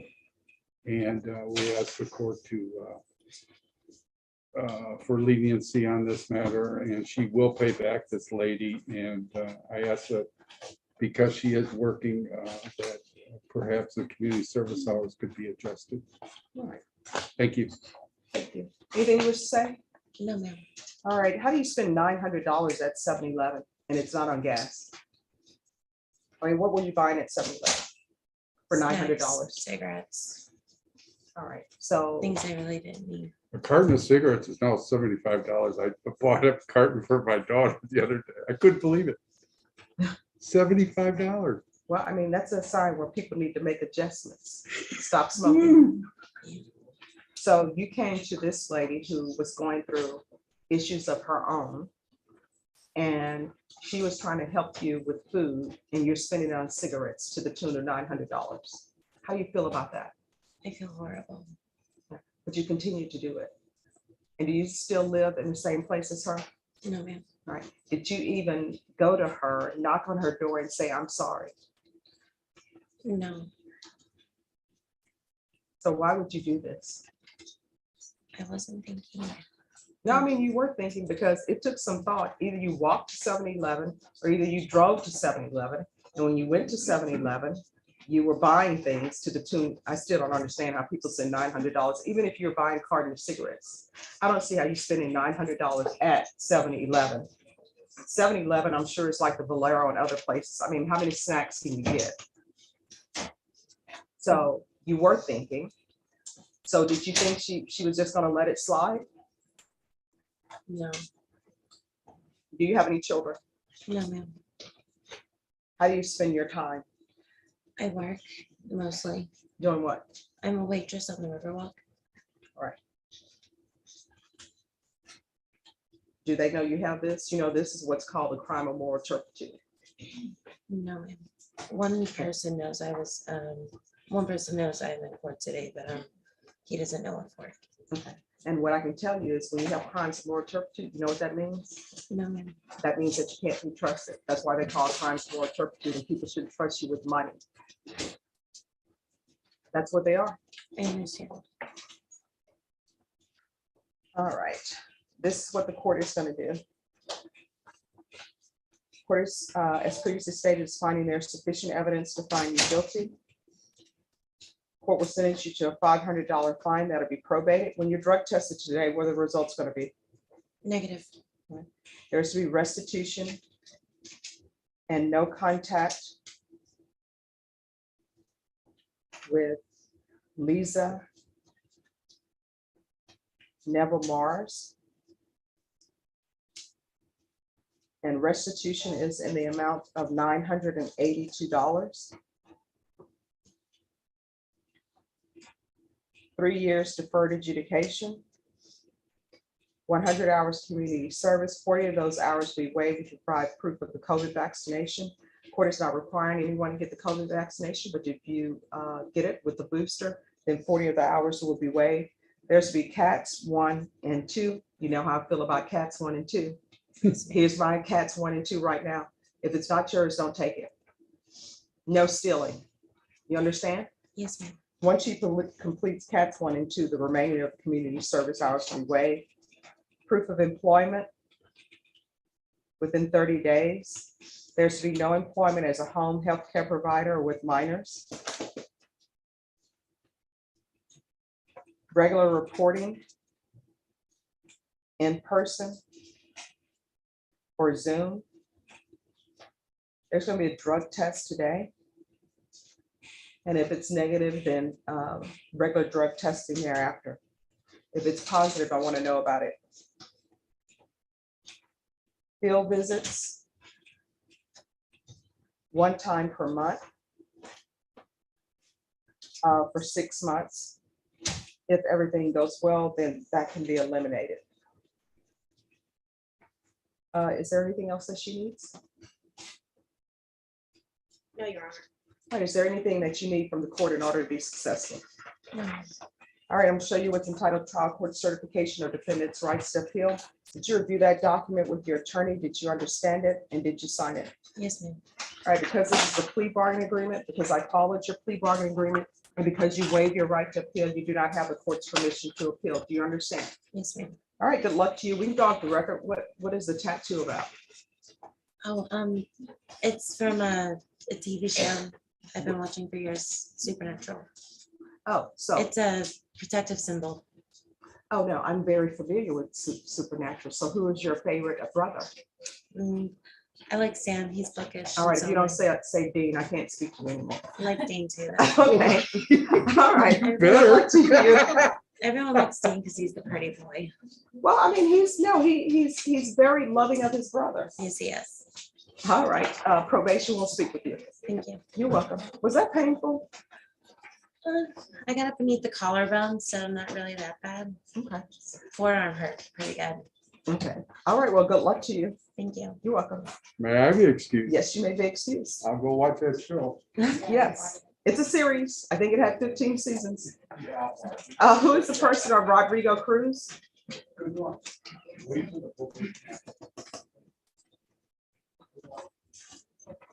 All right, the court is calling night mag number 660423, State of Texas versus Rodrigo Cruz. Do I have parties announced for the record for the state, Michelle Hayden for the state. for the defense? Daphne Previty for Sean Brown's office representing Mr. Cruz, Judge. Yeah. And are you Rodrigo Cruz? Yes, ma'am. All right, we're here. The defense has filed a motion to alter and amend pretrial release conditions. State, have you had a chance to review the defense's motion? I have, Your Honor. And state, are you ready to proceed? We are, Your Honor. All right. Is there an agreement?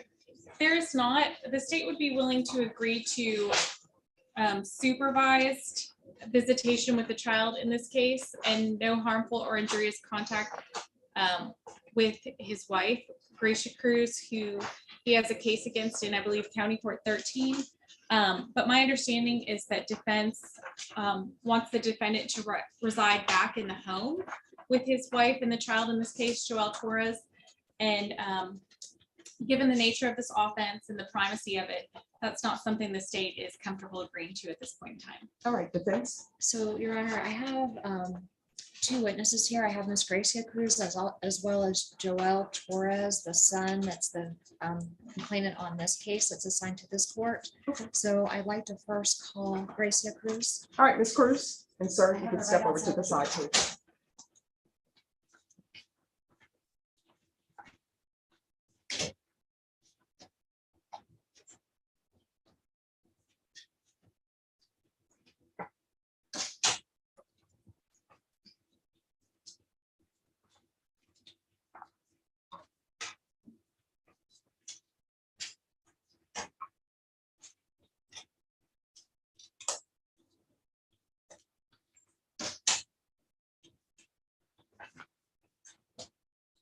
Where would you like the witness, Your Honor, the witness chair? Right here? Okay. Could you raise your right hand for me, please? You solemnly swear affirm the testimony you give will be the truth and nothing but the truth, so help you God. Yes, Your Honor. All right, if you could lower your hand, state your name for the record and spell it, please. Grecia, Grecia, Cruz, Cruz. All right, defense. Miss Cruz, how do you know Rodrigo Cruz? I'm sorry? How do you know Rodrigo Cruz? He's my husband, How long y'all been together? going on close to 10 years. Okay, and do y'all have children together? Yes, How many? we have two daughters, 5 and 6-year-old. And then during the time of your marriage, has he also been helping you raise Joel Torres? Yes, he has. And how old is Joel? He's 13. And when is his birthday? August 6th, Okay, 2008 is his date of birth. and then describe your family life. Do y'all live together in the same home normally? Yes, he's been with me and Joel since March 2012. He's been a dad to him. He's always lived with us. And then describe some of the relationships in the family. So on a daily basis, does anyone get up and go to work? He goes to work first. He gets up first, and then I do. I take the girls with me to school. Joel rides the bus to school. And when you say you take the girls with you, where do you work? I'm a teacher at an elementary school and they go to school where I work. Okay, and then towards the end of the day, how do you all reconvene? What is everybody's role in the family? I drive the girls home except on days that he's off, and he helps me pick up the girls because I'm a master teacher, so I have to do hours of tutoring after school. And Joel rides the bus back home. Sometimes he's already getting dinner started if I'm running late. We just go home, we have dinner.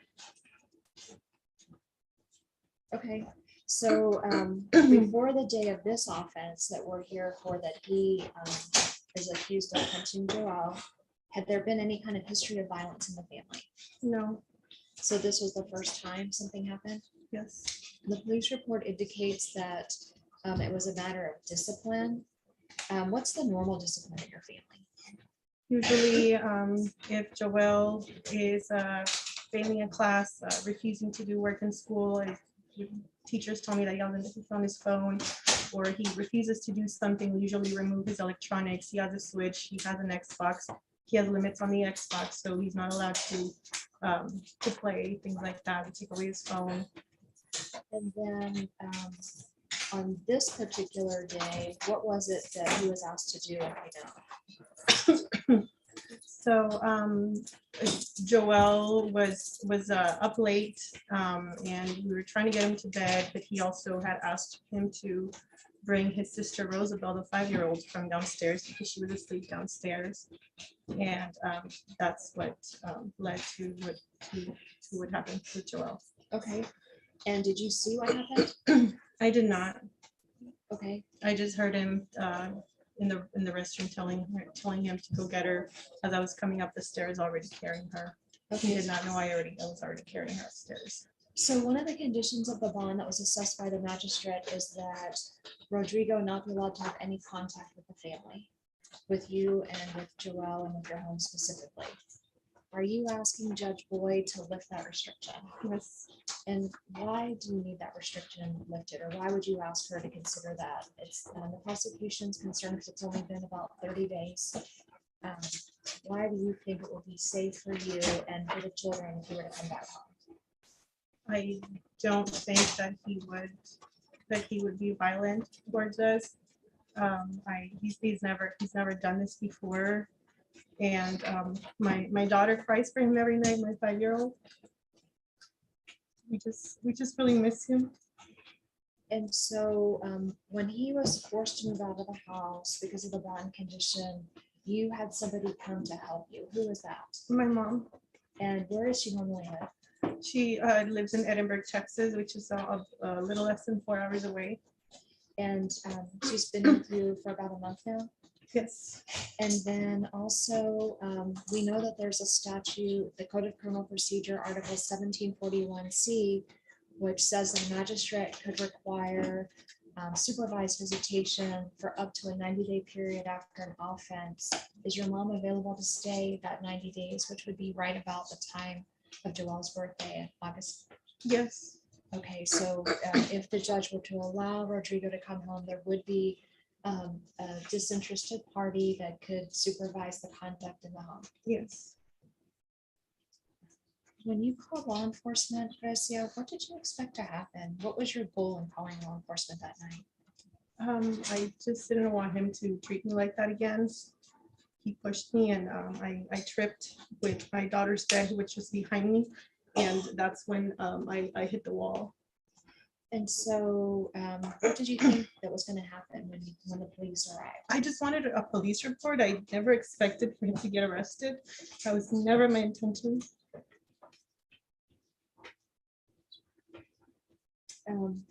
My last question is, as a result of his arrest and him having to move out of the home, has it been a financial burden on your family?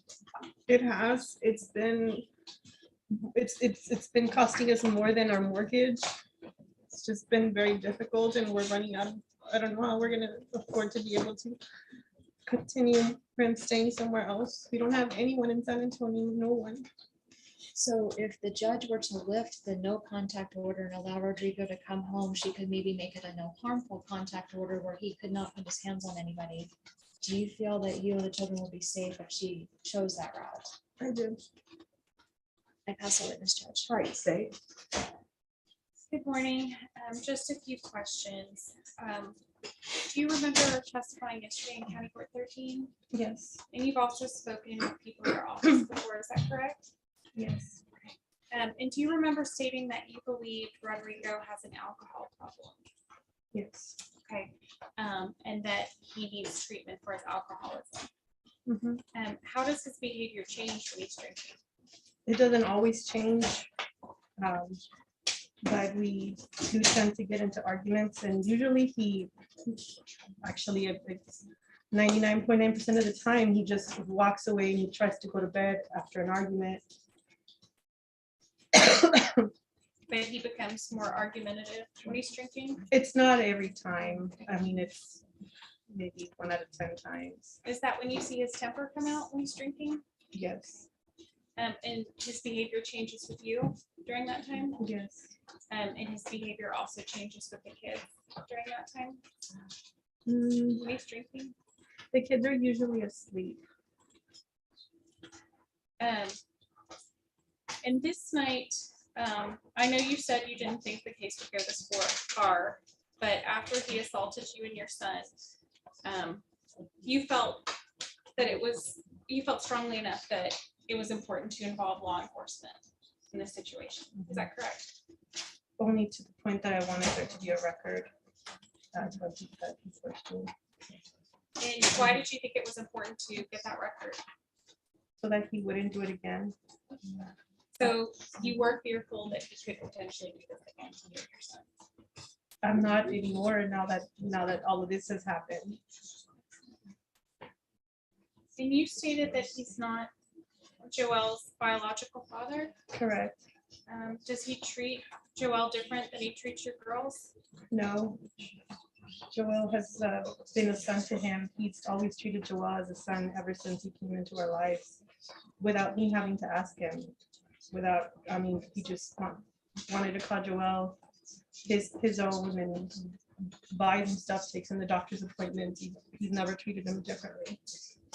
Do you remember telling the Bexar County Sheriff's Office deputies that night that Rodrigo had struck Joel by punching him twice?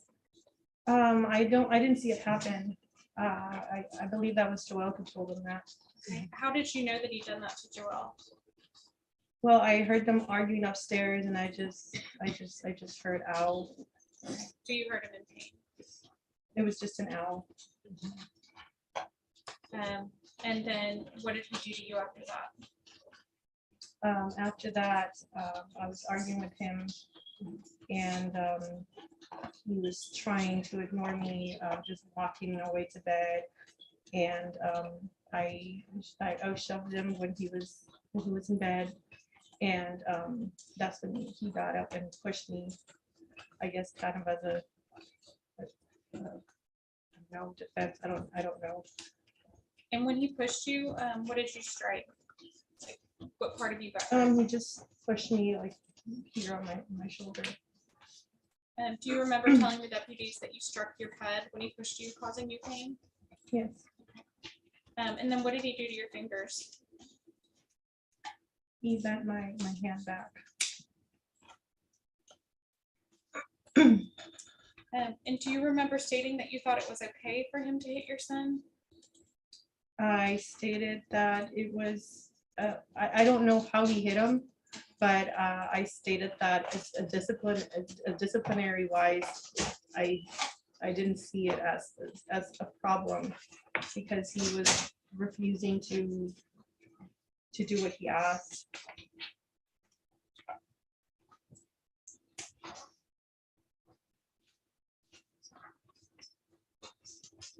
And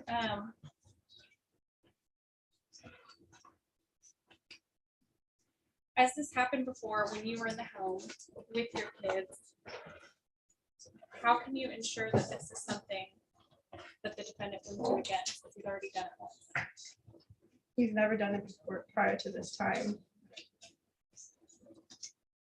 And I just don't think that after everything that's happened, what it's causing our family, I'm sure what he's been through in jail, I don't think that he would give. And you guys live in, where do you live? My address? Or just, generally, do you live in San Antonio? We live in San Antonio. And Rodrigo, does he work here too? Yes. Do you guys have any family here? No. Do you have any friends here? Co-workers. Does he have friends here? Co-workers. I mean, we don't really hang out with anyone, things like that. We both work a lot and we take the kids out, places, but we don't really socialize with people. Have you guys spoken with any friends or coworkers about the possibility of him residing with them? No, I don't think we know anyone close enough to ask him for that. No other questions? No redirect. All right, thank you. I'll call your next witness. You can have a seat. Yes.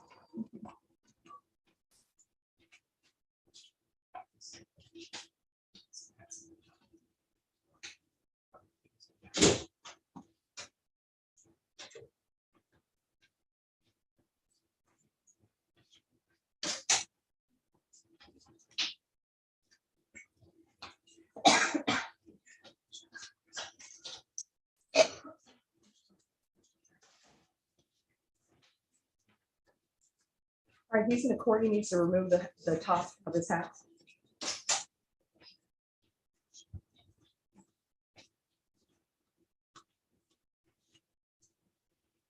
All right, is there a reason that he needs to be called? I'm sorry? I mean, is there a reason that he needs to be called? He is. Well, I 13. wanted him to talk about how he's not fearful of his dad coming All right, back. if you want to make a proffer that he's not fearful, are you Okay. okay with the proffer? I'm fine with that. Okay, so Your Honor, as an officer of the court, I, Daphne Previty, have spoken with the complainant on this case, Joel Torres, and he's told me that he and his dad are very close, that he's not afraid of the dad coming home, that when the dad disciplines him, normally he takes away his electronics.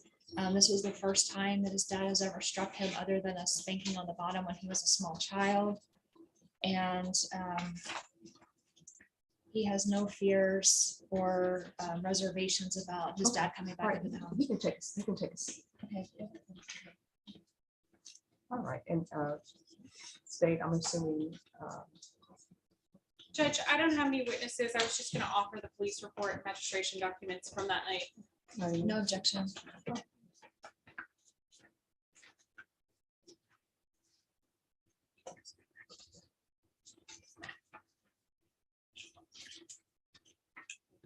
Your Honor, for purposes of this hearing, we'd offer State's Exhibit 1, which is the complaint, the registration documents, and the police report from that evening. Any objections? No objection. State exhibit number 1 is admitted for purposes of this hearing. Just give me a moment.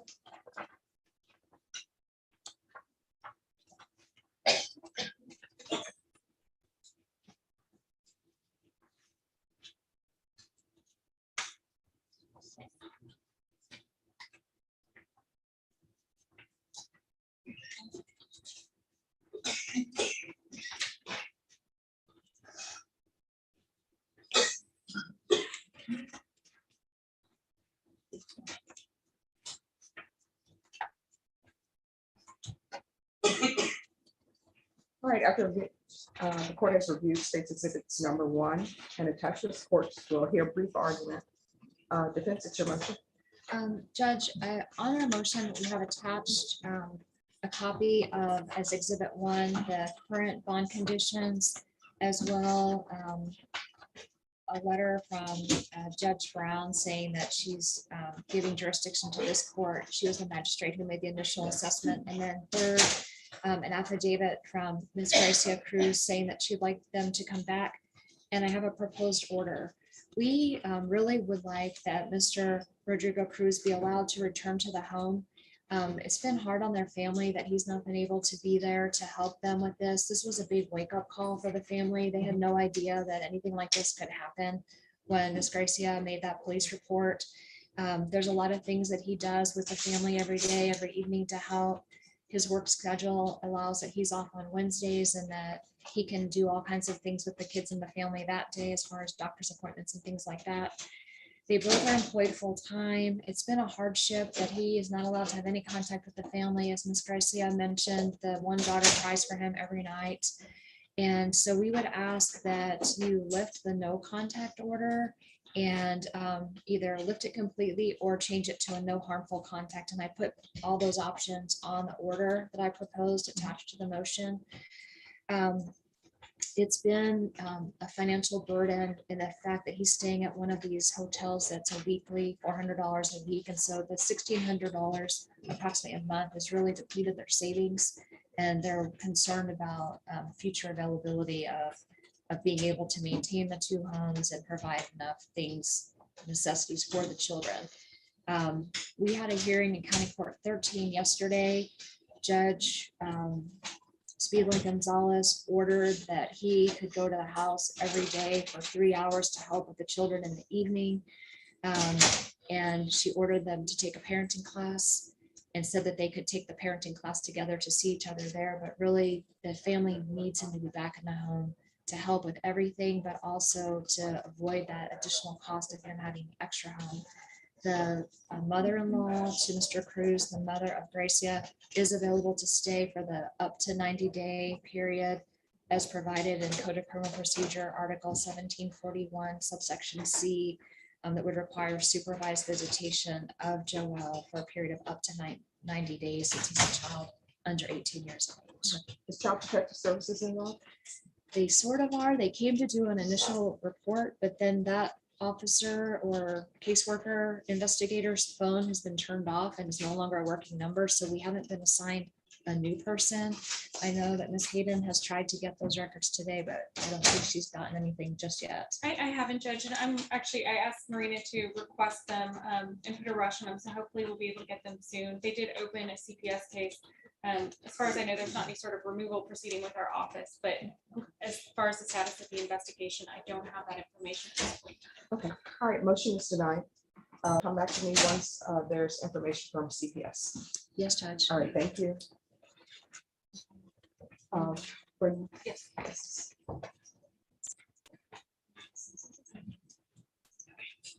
Thank you. Thank you. All right, the court is going to call 2022 CR 2353 State of Texas versus Concia Roper. Can our parties approach? Good morning. And the parties should state their name for the record. Anthony Cantrell for the defendant. Michael Villarreal for the state. And Judge, this is a continuation. I remember. Yes, thank you. My mind is a steel trap. That's good. All right, and are you Ms. Roper? Yes, ma'am. All right, we had begun the plea in this case, and where we stopped was I was going over the plea agreement. So has the plea agreement changed since the last time I began? Yes, Your Honor. Specifically, as it relates to the agreement as far as an affirmative finding of family violence, we are asking that the document reflect that the state is not seeking an affirmative finding of family violence on this case. All right, if you all want the paperwork to reflect that.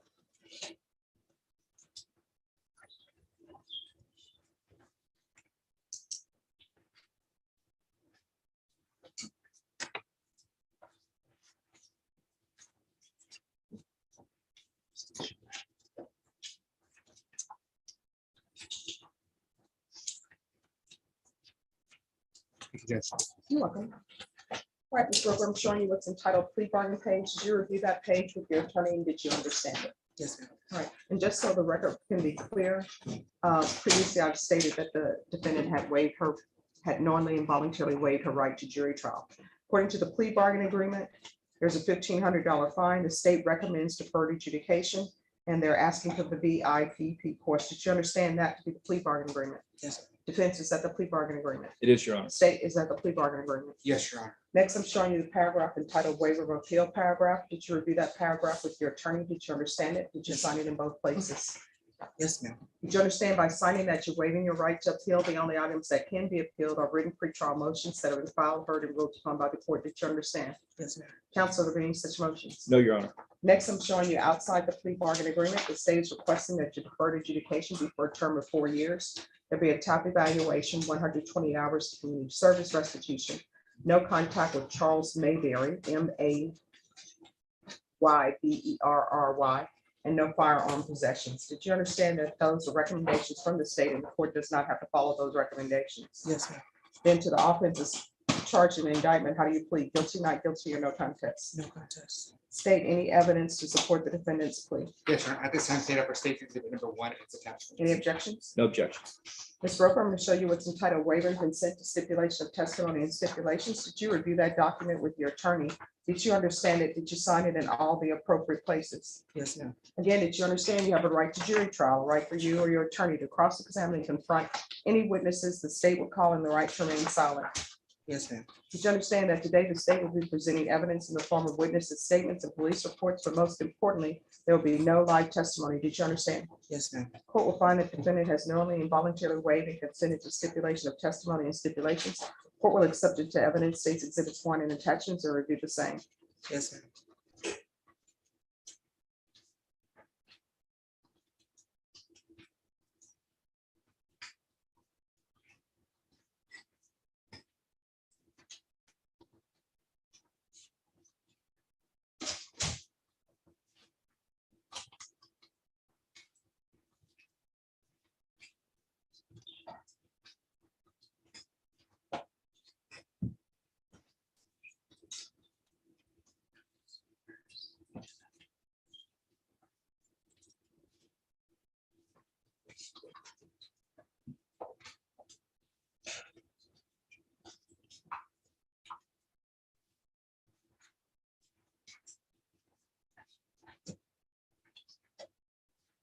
After reviewing states exhibits 1 and attachments, the court will find there is sufficient evidence to find you guilty in the court.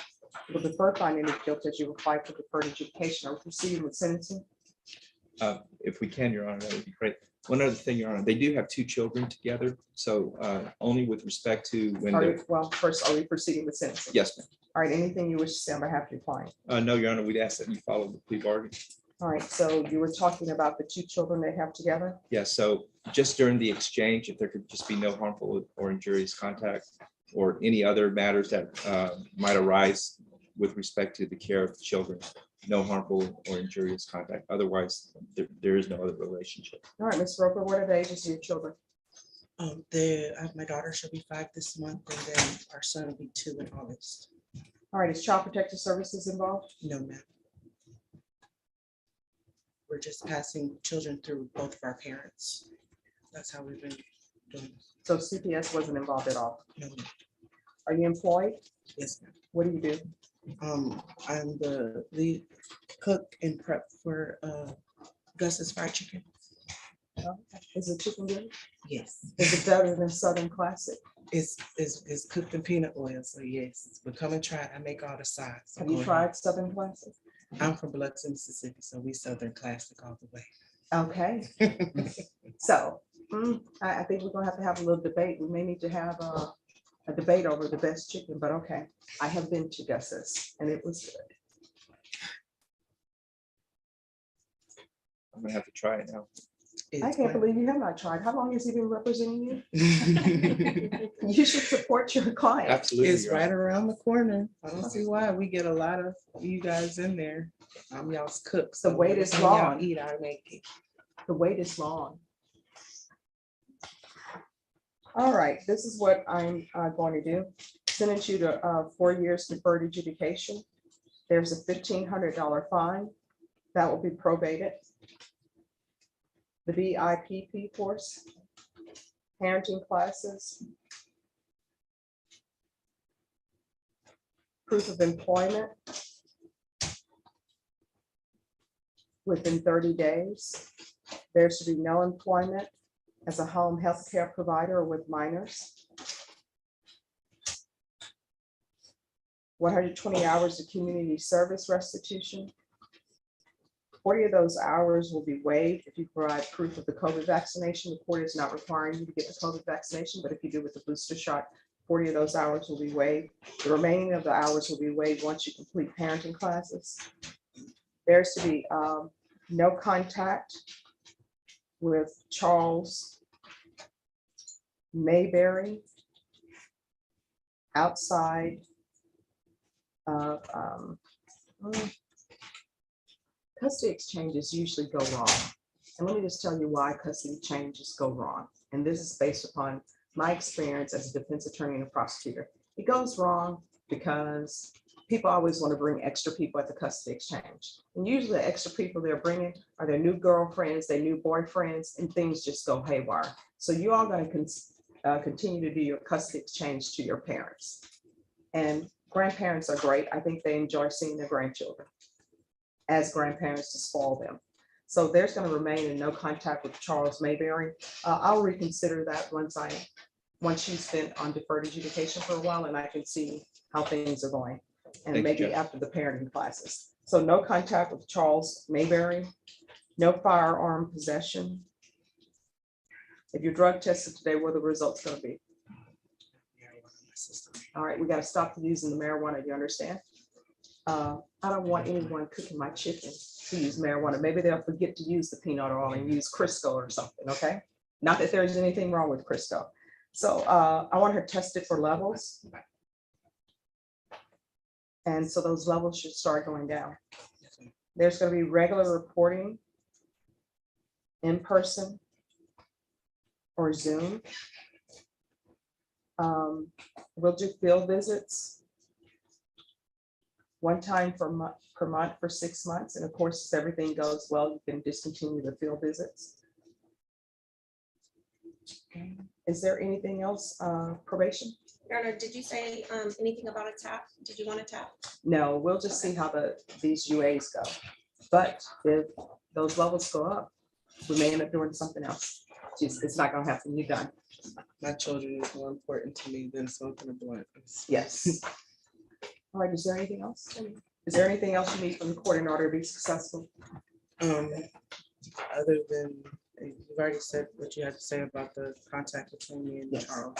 So, All right, I'm gonna show you what's entitled Trial Court Certification of Defendant's Rights to Appeal. Did you review that document with your attorney? Did you understand it and did you sign it? yes, Because this is a plea bargaining agreement, because I followed your plea bargaining agreement, and because you waive your right to appeal, you now have the court's permission to appeal. Do you understand? yes, ma'am. All right, we can go off the record. So here's the thing. You have a 5-year-old and a 2-year-old. 5-year-old and 2-year-old, their children are pretty simple, I've discovered. 2-year-old wants to eat, wants their diaper changed, wants you to say you love them, bounce them, and they don't want chaos in their life. And when parents bring chaos into children's lives, that becomes the expected thing. So your actions teach your children what's appropriate. So when you see children who use profanity, you know why they use profanity? They learn that from their parents. So everything that's happening in these formative years for your children, they're mimicking you. So make sure they're mimicking good things. Do you understand? All right, good luck to you. Thank you, Judge. You're welcome.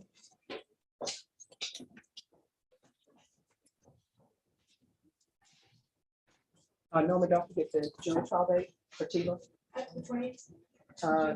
June 28th.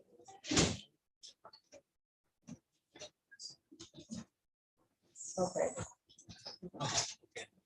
Right there. Take that.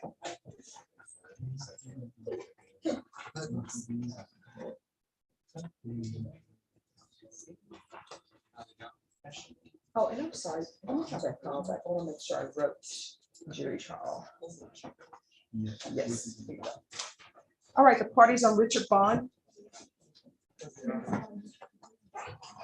Yes, what is happening with Richard Bond? Mr. Bond? Yes, you can come on up. Your Honor, I believe this is a plea deadline date. Yes, it is. We've received an offer from the state, Mr. Vaughn. I've conveyed that offer to Mr. Vaughn and he's chosen to reject that agreement or that offer and remain on the trial docket. He's also expressed his concerns and wants me to withdraw from the case. You can ask him questions regarding that. But yeah. Sure. Oh, yes, Mr. Vaughn. Judge, he came to me and said situation. Okay, no, here's the thing. Let me stop you right there. Yeah. And let me just tell you the reason why I'm stopping you. Mhm. Because conversations that you have with your attorney are supposed to be confidential. Yes, ma'am. And your attorney wants those probably to remain confidential. If you tell me your discussions with your attorney is no longer confidential, Okay, because well, you'll be brought in third party. You told So, me, just a moment. Before you go through what you're gonna say, let me tell you what I'm going to say right now. Number one, I've been a defense attorney before, and let me just tell you what ends up happening. And I can guarantee you, every defense attorney has in here has experienced what I'm about to tell you. You have a client, you review the file, the state makes an offer. The client doesn't like that offer, but the defense attorney is required to bring that offer. Maybe the client thinks that offer is ridiculous and they want their attorney to go back and tell the state this is a ridiculous offer. That's fine and dandy, but your attorney is ethically obligated to tell you what the offer is. Your attorney, and I would always tell my clients this, I can't force the state to give you what you want. Sometimes clients would say, well, I want my case dismissed. Well, guess what? If the state is not going to turn in a dismissal, it's not going to be dismissed. And I would tell all my clients, do you think I just have a bunch of dismissals in my back pocket and I just refuse to give you one? So all you can do when your attorney gives an offer to you is tell one or two things. You can say, that's a ridiculous offer. You tell them I'm not accepting it. And your attorney will tell the state, it's my client says it's a ridiculous offer. They're not accepting it. Or you can tell your attorney, you know what? I'm not going to accept this offer, but this is what I will accept. And then your attorney will go back to the state and your attorney will tell the state, my client is willing to accept that. And you know what the state can say? The state can say, that's ridiculous. Or either the state can say, all right, we'll do that. Or the state will say, no, we're not accepting that. The only thing we will give him is what we previously offered him. And then you know what your job is? Either to accept it or not accept it. And if you don't want to accept it, that's fine. We'll send you to jury trial. That's the way it works. Now, what I can tell you is you're appointed. Yes, sir. If you want a different attorney, you need to hire one. But this train is moving to a jury trial if that's what you want. well, I'm asking one question. Can Yes. I ask a question as a citizen? Yes, you can ask me one question. I haven't been before on this little pathetic thing 3 or 4 times. And You came in on April 14th. You came in on, here's the thing, you came in on April 14th. On April 14th, this was rescheduled for May 17th. And that was a regular reset. Because what I can tell you in this court on first trial settings, people don't go to jury trial on first trial settings because I want to make sure that everybody has all the discovery. And I don't send you to trial until I give you a plea deadline date. We came back on May 17th. So that's your second setting. We came back on May 17th. The state made an offer because I required a state to give an offer. And your counsel informed the court that all discovery had been received, and I set a plea deadline date. So the plea deadline date was for June 7th, which is today. So this is your third setting. So today, we are here either for you to accept it or reject it, and if not, then we will send you quickly, fast, and hurry to a jury trial. So what do you wish to do? Well, like I said, I talked to you on the computer Yes, we did it by Zoom, and now we're in person. from the building. I came to you, this is my second time being before you in this building. So I guess we probably need to just take it to trial, and I will fire this guy from being my attorney. Well, I mean, you can fire whomever you want to fire, but you really can't fire somebody who's been appointed to No, represent you. So I if you don't want need to him, hire an but attorney. He ain't doing nothing for me. I don't need him. Yeah. He's not for me. Yeah, all right. So I go to court. You can set for trial, please, Ms. Ferguson. Give me a quick, fast, and hurry trial date on this. And it's a harassment of public servant.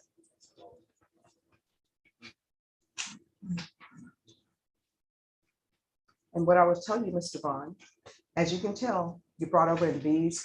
Is this set for jury trial today, Ms. Ferguson? Yeah. All right. So what I can tell you is you will be brought over dressed for trial in whatever clothing you have at the Bexar County Jail. And it appears that you are in the clothing that you have at the Bexar County Jail. So if you want to be dressed differently, then you would have to do a clothing exchange. Do you understand? And if there are any issues with the clothing exchange, let the court know and we'll see what we can do to expedite that. Understand, Your Honor. Like, do you wish to start a jury trial in the time that you're in, Mr. Vaughn? I let the guy be my guide, and I'll just be here as a body. As what? My body will be here.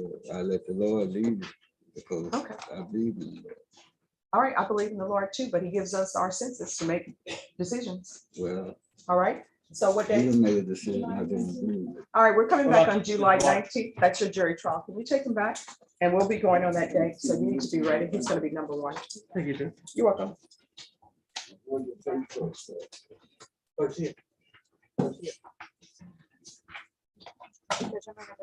All right, thank you. Thank you, Ms. Ferguson.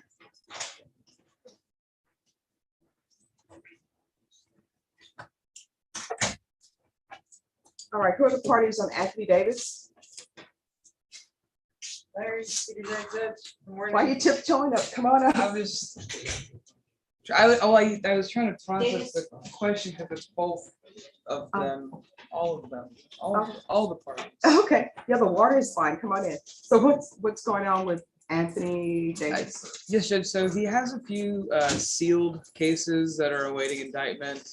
And we're kind of in a weird like limbo period because the cases that are awaiting indictment are going to control, I think, as far as the any offer on this case or how we proceed. Okay, what cases are these? So he has, well, most importantly, it's a continuous family violence case. I didn't know about it until this morning.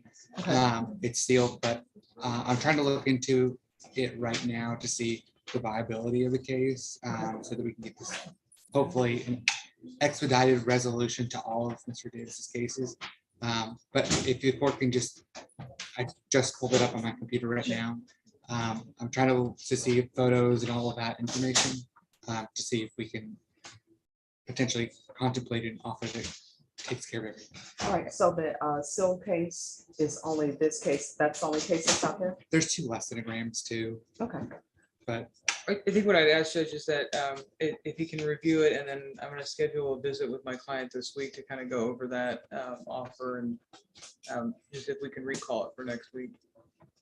Okay, is that enough time? yeah, we've already reached out to the complainant, so a lot of the work's already been done. I just got to go through the file to see about the. All right, Ms. Ferguson, can you recall Mr. Anthony Lee Davis for next week, please? Just give me a date. Monday. All right, so we're going to come back on Monday. Are you available on Monday? I know you've been busy. I try to be. I am now available on when's it, Monday? Yes, the 13th.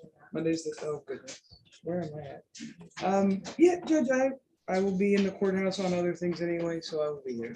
All right, so Mr. Davis, we're going to bring you back on June 13th. All right, Deputy Laura, Mr. Davis can go back unless you need to speak with him. No, Judge, we've already spoken. All right. And I think that's all I had. All right, thank you. Have a great rest of your day. Thank you, Judge. May I be excused? Yes. Thank you. Okay.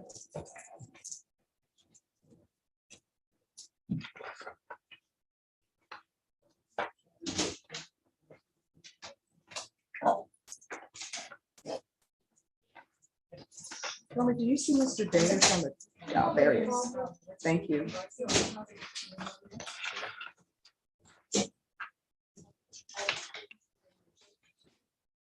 Manuel Suarez.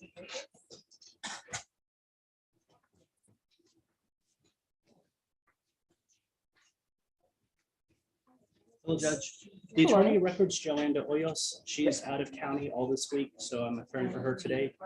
Okay. All right. So, Mr. Suarez, you're here for plea deadline date. He is accepting a plea offer. However, we would like to come back with Joanne de Hoyos for Joanne to plea him. He's accepted the offer. Is there a reason why we can't do the plea today and then we can do sentencing when we discussed that, and we're hoping to come back at least 1 week or 2 weeks. Yeah, week tops. I mean, why? Why are we coming? I don't understand. Some things in the He wants to take care of a couple things. Finances is not going to be an application, and he So also we can- wanted to speak with Joanne about something. So when is Joanne going to be here?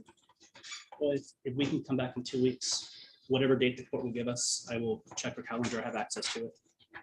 All right, Ms. Ferguson, can I have a 2-week reset for Manuel Suarez for a plea? All right, June 27th. There is a vacation letter on file for that day. She will be in the 365th Judicial District Court. All right, so how about the week of the 20th?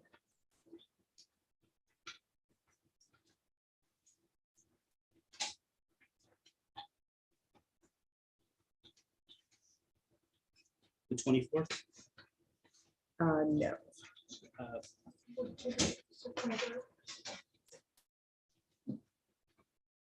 23rd. Okay.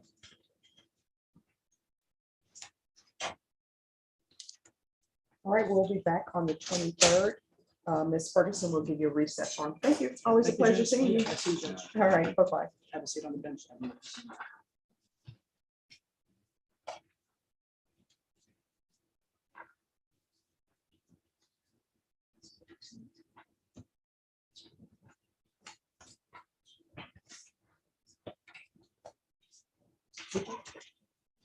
Who's on Douglas Sanders? That's me, Judge. All right, is that Adam Cobb? I It- can it put on is. my glasses. My picture got cut, Judge. I recognize the voice. Motion granted, reset granted. All right, Ms. Sanders, come on up. Judge, I've conferred with Brittany. She has conveyed an offer as of today, requesting a reset so that Mr. Sanders and I can contemplate whether or not we'd like to accept it. All right, how much time do you need to contemplate? How much would a regular reset be? Well, it's only because this is the third setting and it's a evading arrest. It's not, 30 days. that's what you're requesting. I was going to ask for 45, but I figured 30 would. All right, Ms. Ferguson, can I have a 30-day reset on Mr. Sanders, please?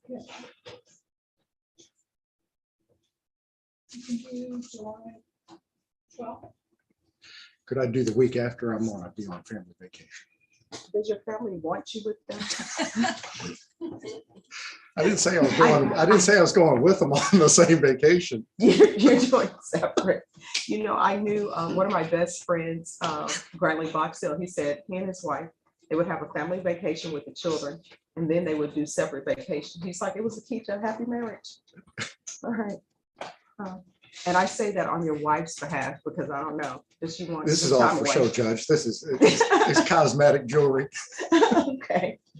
It's not a mood ring, is it? All right, Norman, what day he said he's going to be on a family vacation, that it appears his family may want him if he's a.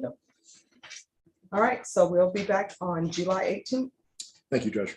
All right, May that will we be be your excused? plea deadline date. Thank you. Ms. Ferguson, give you a reset form. Yes. Norman, do we need to sign anything or? Yes, 11.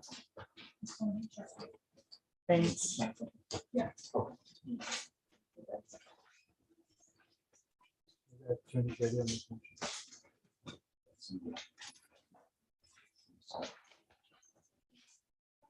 All right, Emmanuel Rodriguez.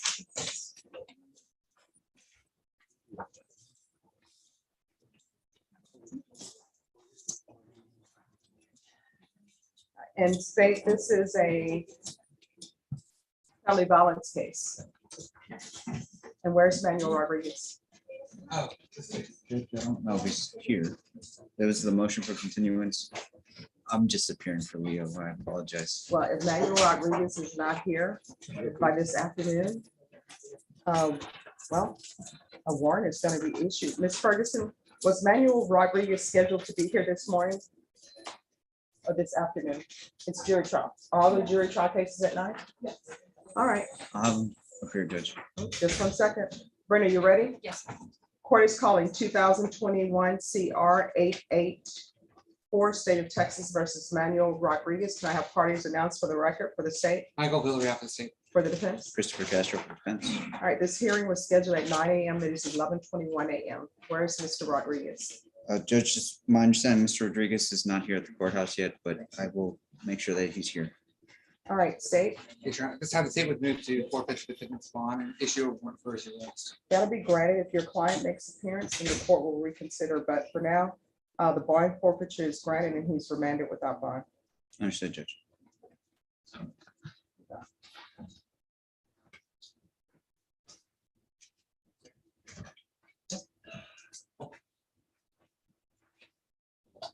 So this as well.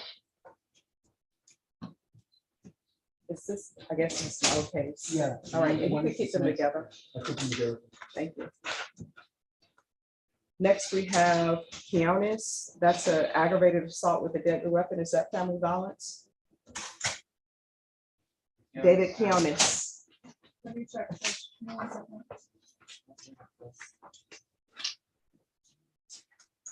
No, it's criminal prosecution. All right, where's David Keonis? I believe he's in custody, Your Honor. All right, is David Keonis in custody? Yes, yes. All right. Just give us a moment on that one. He's in the back, Judge. Do you need him? Yes. Kenneth Jones, and this is criminal trial division on Kenneth Jones. Criminal trial division, Kenneth Jones. Oh, sorry. And where's Mr. Jones? Is Mr. Jones in custody as well? I believe you. I think he was, I think he was here yesterday for some reason. Okay. Right? Yes, no. He's downstairs as well. Oh, he's downstairs. Just give us a moment. So on Mr. Jones, they're asking for a continuance. Their attorney is on vacation, has a vacation letter. So is there going to be any objections to their motion for continuance? No, Judge. All right, Ms. Ferguson, what is the earliest date for Mr. Jones?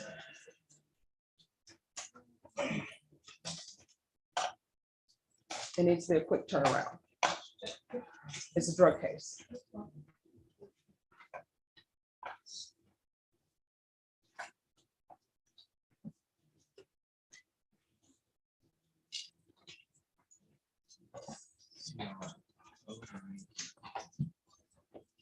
Or whatever date is available, Ms. Ferguson.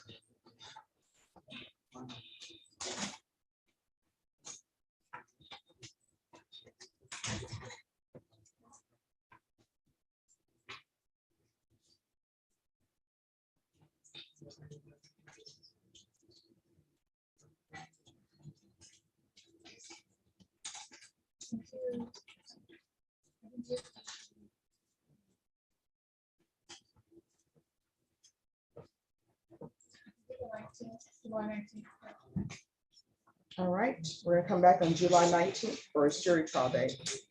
Thank you, Judge. There'll be no further continuances without good cause. All right, Judge, I just need to make sure Mr. Gonzalez is. July 19th, Mr. Gonzalez is going to be in Hayes County, Judge, No, he'll be here for a jury trial. so he will be here for a jury trial. Understood.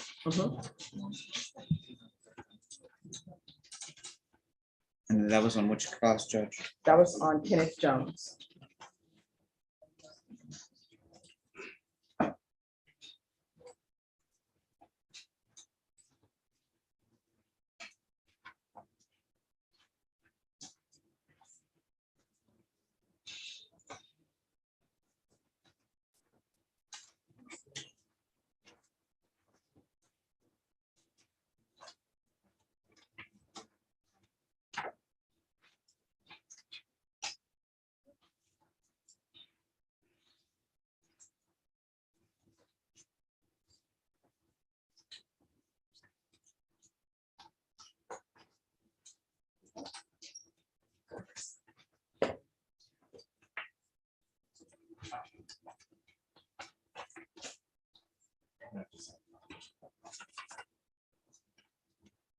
All right, and then the parties on, we're bringing out David Keonis. Yeah, we come back here just so I can. Okay, I understand. Just give us a moment and we'll get your other client here.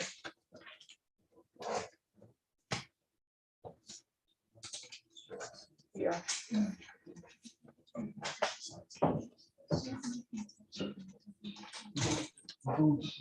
Yes. And Norma, what is it up with the attorney on Jennifer Locke and Jason Bernal? Why is Jason Bernal not here? Jason Bernal. All right, can I have a file on Jason Bernal, please? Oh, why are you late? Come forward.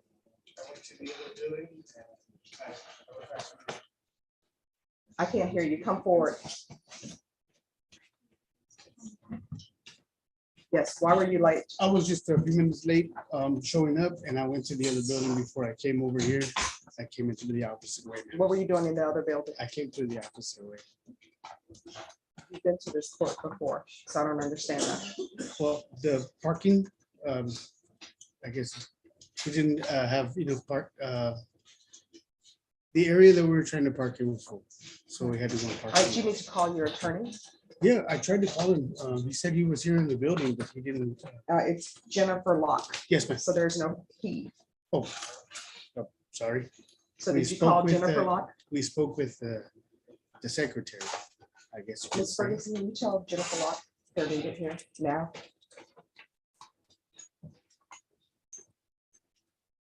And what is happening with Sandoval? Judge, I just sent you a withdrawal, an MTR withdrawal. Okay. Motion to adjudicate. All right, can I see the file on Sandoval, please?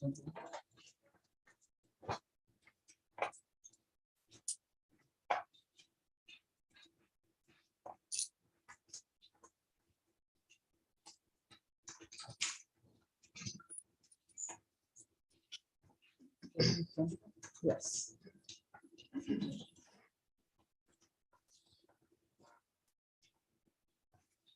All right, that has been signed. All right, just have a seat. We'll get to you. Can she be dismissed, Judge? Yes. Has she done whatever she needs to do with probation? Yeah. Yes, Your Honor. All right, thank you. She's excused.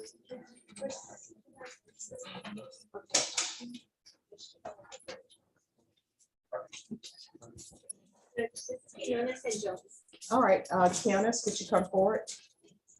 And Mr. Jones, could you come forward? Mr. Jones, your attorney filed a motion for continuance. It was granted, so your jury trial is going to be July 19th. Okay, do you have any questions? No, ma'am. All right, thank you. And you're Mr. Kianis? All right, your attorney is filing a motion for continuance on your case. Ms. Ferguson, what date for jury trial for Mr. Kianis? And the state, do you have any objections to the motion for continuance on Kianis? No, Your Honor. All right, what's the date for Mr. Kianis? August when? All right, Mr. Kianis, your attorney has filed a motion for continuance on your case. So the state has no objection to it. So you're going to come back on August 2nd at 9 a.m. for your jury trial. You understand? Yes, sure. Do either of you have any questions about anything? All right, I had you brought up because I wanted you to be informed with what was going on. All right. All right, have a great rest of your day.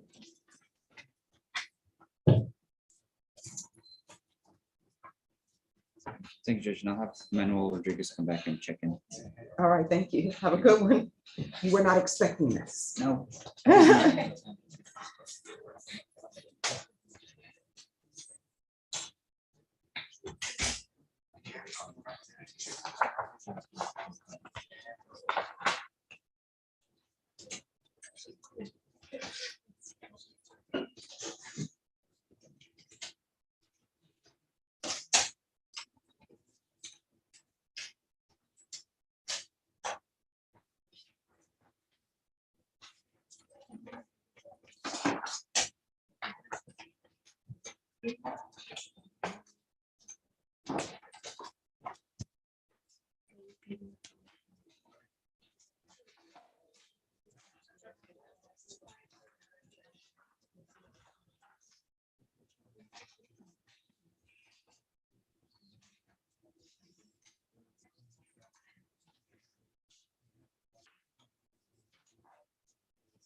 Can I see the files on Keegan Embry?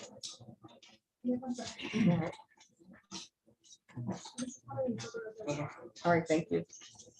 Who needs an interpreter? All right.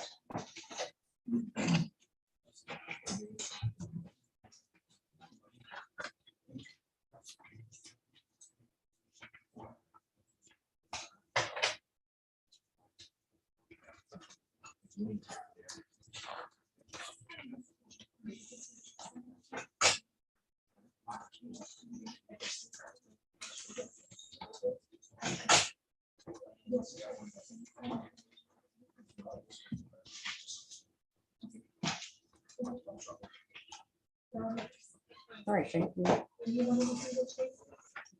Yes, I need you to pull Keegan Embry. Oh, sorry. Let me, oh, good stuff. Alexander Williams.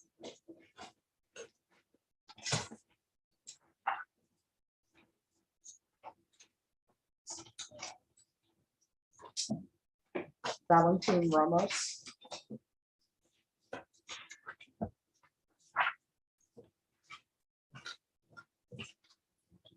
Rami Yendo, Y-N-D-O.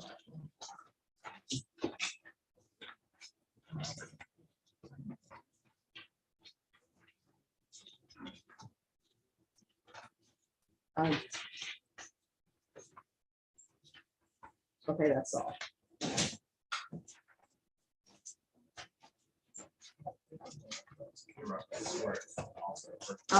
Rami Yendo.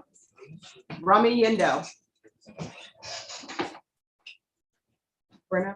Yes. I'm gonna go on the record. Could I have a party for the state on Hyundai, Remo? Judge, I believe the defense attorney's not lying, said he's in federal custody. I don't have any more information other than that, but Sean Sheffield was the attorney on it. All right, when will you have information about him being in federal custody? Sean brought that information to me, so I can try to confirm it, but the first I heard about it was today that he's in custody and he's about to plea on a federal case, I believe is what he said. It's out of El Paso, I think. All right, and can you check into that and see if that will eliminate these cases? Let me check. I don't think it will, Judge, because it's a human trafficking case is what he said, and these are drug cases, but I'll double check. All right.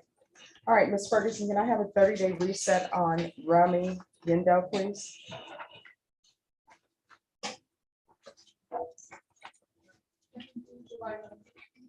Okay, July 11th.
All right, Valentin Ramos.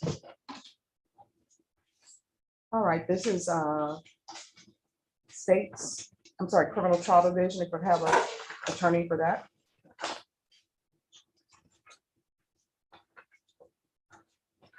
All right, Ms. Ferguson, you know where the attorney is?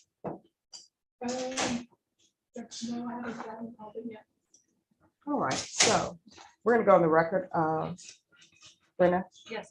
Court is calling 2022 CR 0796, state of Texas versus Valentin Ramos. Could I have the state announced for the record? Brittany Sparks. All right, this hearing was set at 9 a.m. It is now 11:36 a.m. Defense attorney Jerry Kagan has not informed the court that he would not be present. The defendant was to be in court at 9 a.m. The defendant is not present in the courtroom. State, Yes, Judge, we'd ask that you forfeit his bond and issue a warrant. that will be granted.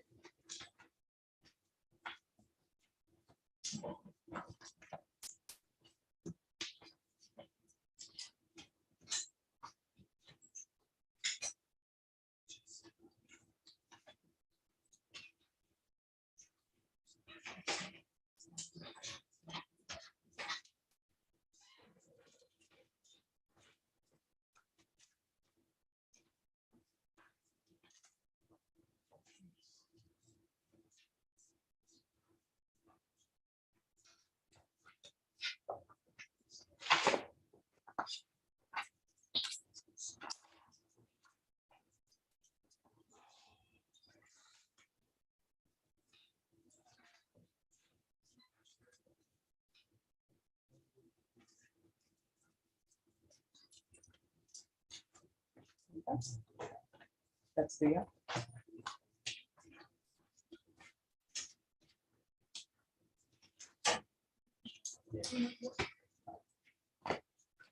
All right, Keegan Embry, and I believe this is criminal child division. All right, Norman, have you had any contact with Cal Simpson?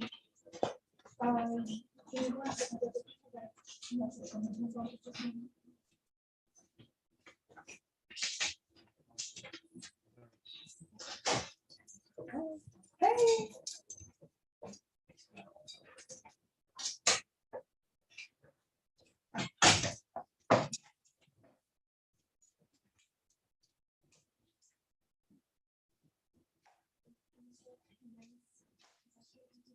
All right, we're gonna go to the record. Court is calling 2022 CR 0392, State of Texas versus Keegan Embry.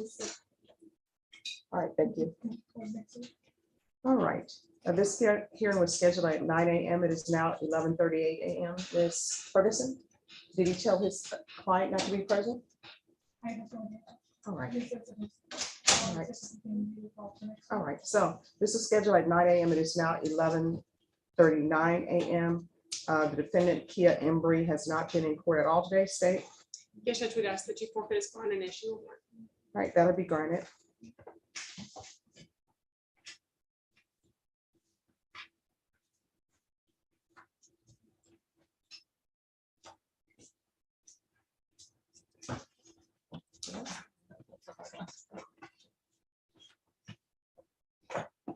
All right, and Alexander Williams.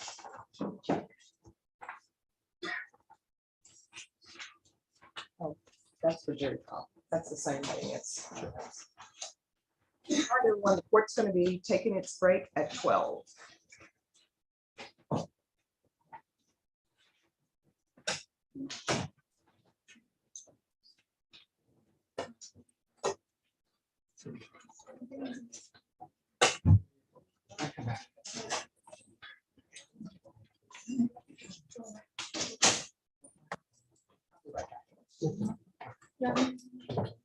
Yes. Can I leave these here? Thank you.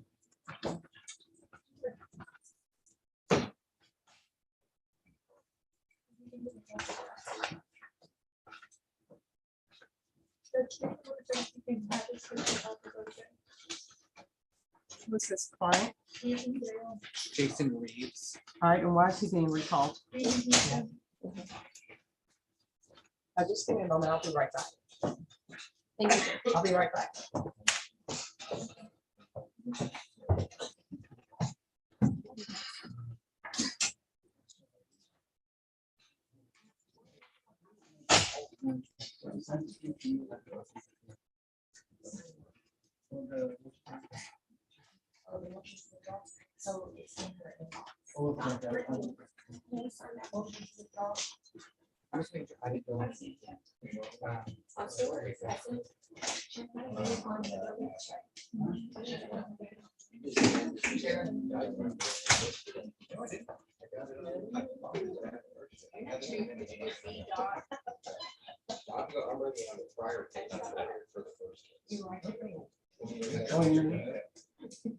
There's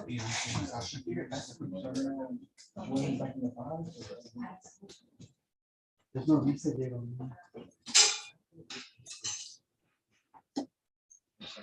Oh.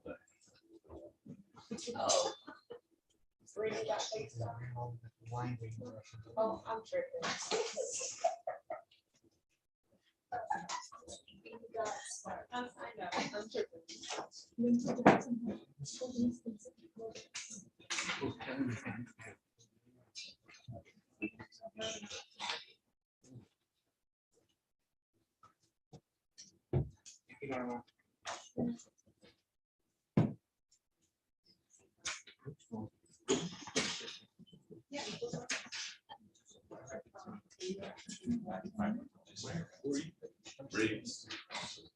Gonna come right down.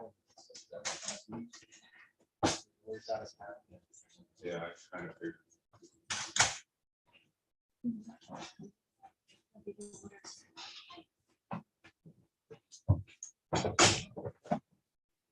Hi.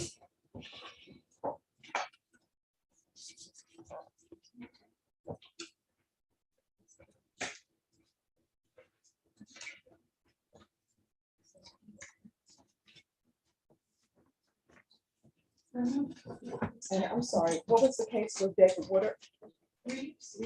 All right, do I have a phone?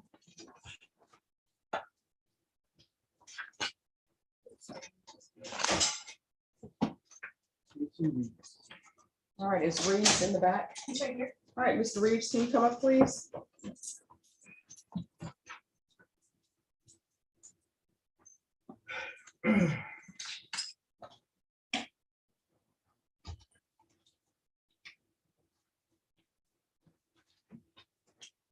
All right, Mr. Reeves, your attorney is not present. Your attorney is in Houston.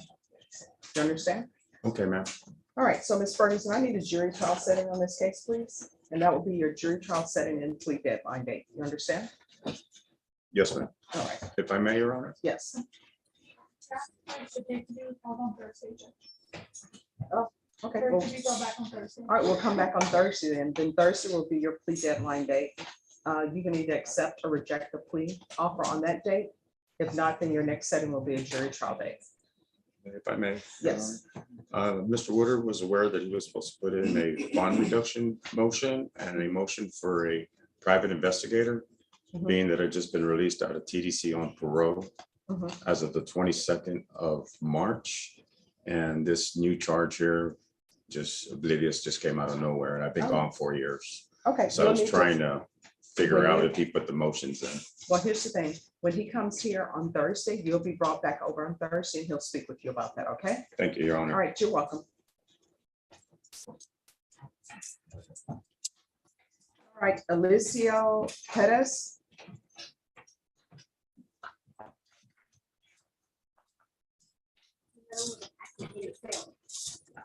I'm sorry. I'm working on it. Okay, what is this about? Because I don't have any documents. You want to post this?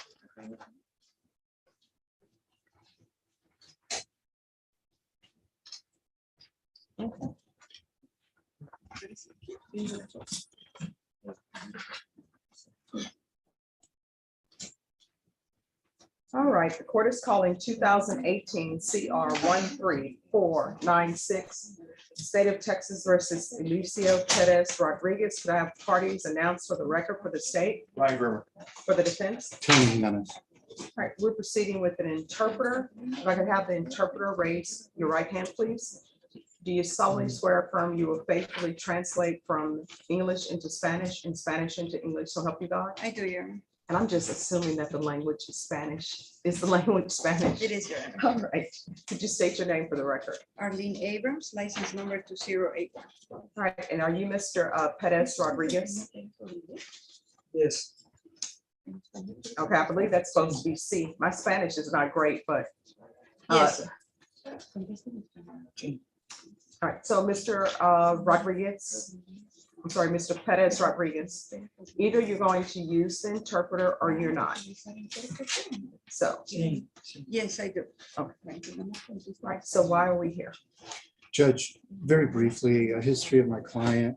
He was determined to be incompetent in August of 2018. He was sent to SASH on January 1st of 2019. He was released from the North Texas State Hospital and found competent on December 22nd of last year. So he has a history of serious mental health issues along with issues dealing with fractures to his temporal lobe and abnormal auditory perception problems. So there's ongoing issues here with my And client. Mr. Jimenez, I have that in the docketing sheet. The last thing I have was from May 10th. It was supposed to be recalled for today. And I requested that your client be in person. And I believe Sally Unkefer was to review something. And the state was to locate their file. So the state's reconstructing the file or has now reconstructed the file today. So I need some additional time to speak to his mother, my client's mother, to determine whether or not we could even accept the state's offer at this point in terms of housing, mental health, treatment. So those are real issues that need to be discussed. And again, I have to review the entire file again since it's been a while since I've So spoken has the directly file with my been client. completely reconstructed? It has, Judge. However, I believe it's been on e-discovery the entire time. It's just our physical file we did recreate. Okay. So here's my other question. Is his mother his guardian or something of that nature? Not directly. She just has been in contact with our office over the years. We tried to contact her this morning, but she's at work and she's not answering. We text her number. I anticipate hearing from her within the day. And what is the update on Sally Unkefer? Judge, really, it was just, I don't know exactly, but I think we were just getting a summary of what had been going on while he was in those proceedings. I did make Mr. Jimenez an offer today based on the information that I had that was just kind of, if we proceed, depending on what type of plea offer they accept, if they accept one, what would be some things that we would make recommendations to the court to ask for. Okay. And so I'm assuming, because you're all here, and I guess I should make again, I'm making assumptions. Mental health court is not accepting Mr. Rodriguez. I've not even reviewed that possibility, Your Honor, because of the nature of his mental health and physical health issues. I would have to do some homework as to the mental health court to see if there's a fit there and then explain it to the court why I believe it will or will not work. Okay, so what I want to do then, I'm going to give you a reset. It's going to be sort of quickly because I know sometimes when people come back to the jail, they decompensated. So Ms. Ferguson, can I recall this back in 2 weeks? Do you think that'll give you a chance to check with the mental health court? And when we come back in 2 weeks, if you still need more time, just let the court know. That's fine, Your Honor. All right. So Ms. Ferguson, if we could call this back for 2 weeks.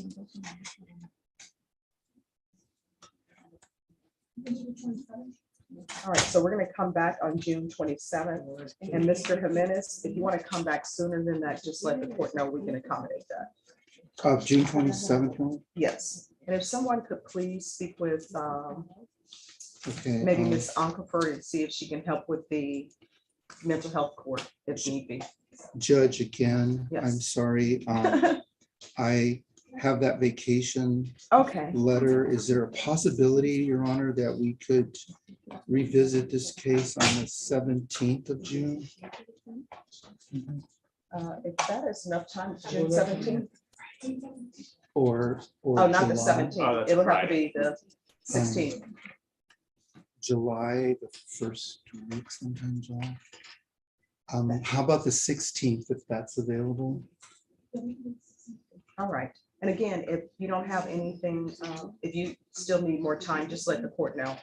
And honestly, if you need more time and you know you're going to need more time before the actual June 16th, let us know. Yes, Judge. All right, Mr. Perez Rodriguez, we're trying to work on things. We will see you back on June 16th. Okay, June 16th. All right, thank you. Judge, Yes. You can just do the legwork of seeing if you can, I don't know what all the requirements are. Yeah. So, yeah. so you check it. Judge, I was before the court yesterday on 10th Leach. Yes. And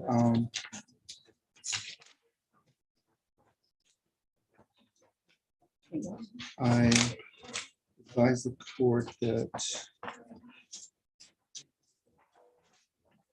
Yes. okay, You have to follow Mr. Leach. no, Judge, it was yesterday.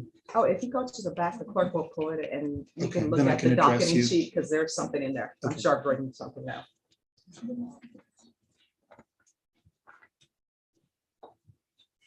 All right, everyone, court is recessing at 12.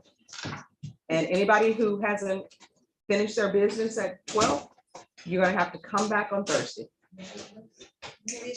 Yes, thank you so much. Thanks for coming down.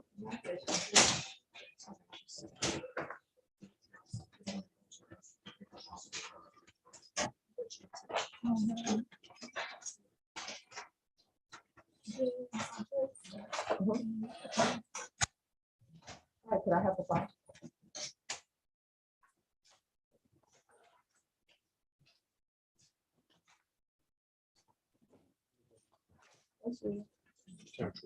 What? Terrence Reed.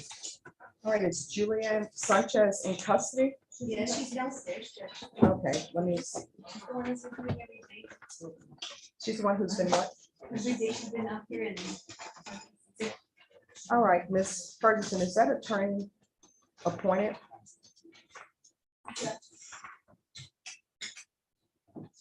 Okay, can you speak with Mr. Lindsay and ask if he has any objection to someone else being appointed because his client has been coming out and she's in custody? I'm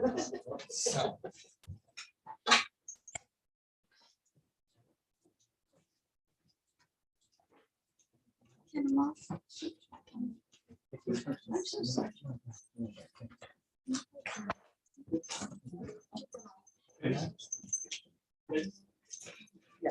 Williams, Judge, my understanding is we're going to trial at 1:30. Yes. I'm ready on the drug case. They want to try the ag assault. The drug case is the first one. All right, This see week, you guys back at 1:30. okay. Thank you. I guess, Judge, we're sort of trying to prepare to see which ones we need to get a board already on. Well, are you guys gonna go on the drug case? Do you have any objection to going on the drug case? We plan to go on ag assault. What, do you have any objection to going on the drug case? If you We- don't, then I guess we know which case we're We going on. do have an objection to going on the drug case. All right. We'll be back, 1:30.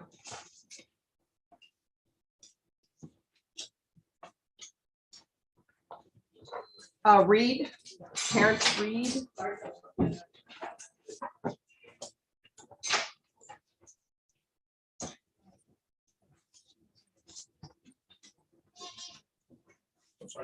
Hi, no problem.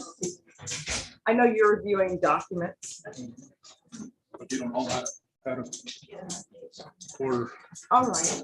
So where are we with, as far as discovery? He's gonna, the state's gonna make me a thumb drive, Judge. Some of that stuff is not downloaded properly for me. Okay. So he's gonna make, I'm gonna give it to him tomorrow. Hopefully I have it by the end of this week. And I should be able to spend Saturday and Sunday with Okay. Mr. Reed reviewing that thumb drive. All right, Ms. Ferguson, can I have a 30-day reset on Reed for discovery? Is there any objection? No. Okay. All right, we'll come back on July 14th for discovery.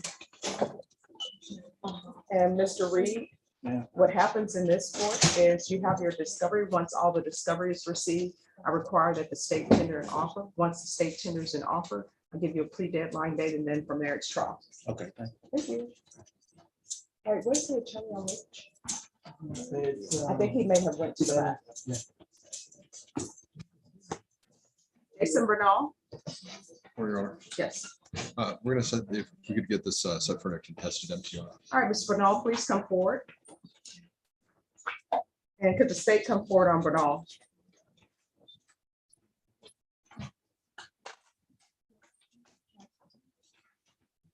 So in this case, the defense is requesting a contested hearing.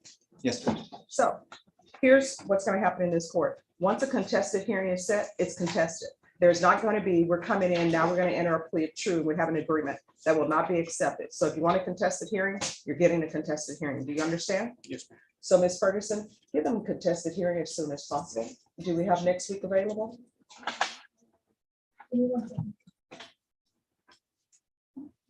And it should not be that difficult based upon. Is there a new number one? No, Judge. All right, so it shouldn't be that difficult.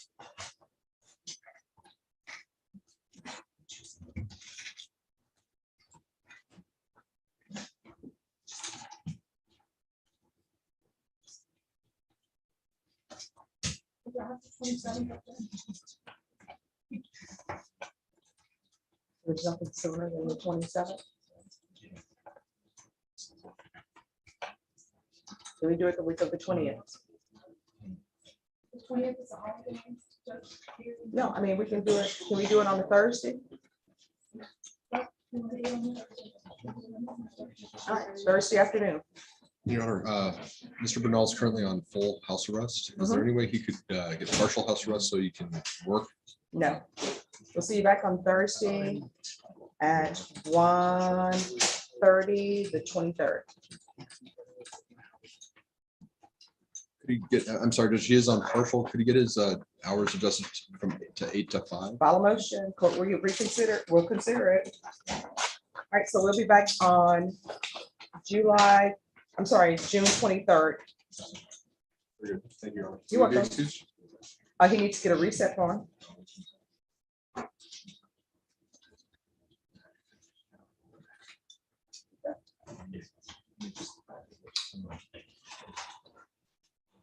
Amal Thompson? Yes, Judge. Yes. We have a plea bargain offer. It's been conveyed to Mr. Thompson. We are in communication with the complainant, as is the state at this point. We are not in agreement to take the offer from the state. Where's Mr. Thompson? Mr. Thompson, come forward, please.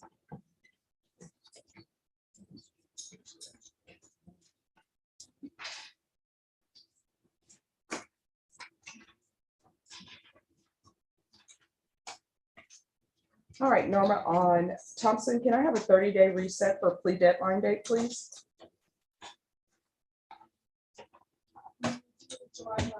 July, thank you. All right, so that's your plea deadline date. At that time, you need to let the court know whether or not you're accepting the plea or rejecting it. I used to give people time to think about that since you were given the offer today, okay? Thank you, Judge. I will let him know what that means. All right, Maybe thank be you. excused. I mean, I know we need a reset, but. Yes, yes. Ms. Bay. Jessica Estrada. Hey, Judge, Jason Goss, Mrs. Estrada. Do you Yes, need sir. her to come up here? Yes. Your Honor, I've talked to the prosecution and they have offered pretrial diversion, which I believe we're going to accept. I just need time to get with her and get an application in. So if we can have a reset for that, then I think we'll Ms. get that taken Ferguson? care of. On Jessica Estrada, can I have a date for PTD? All right, we'll see you back on July 5th. Okay, thank you, Judge. You're welcome. You need to get a reset form. I have one. I'm going to have her sign it. All right, thank you. Keep going with this.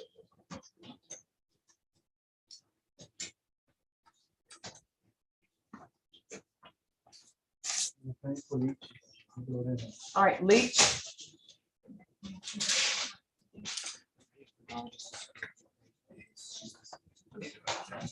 Judge, I was here yesterday, Mr. Leach, and I advised the court of a vacation letter on file.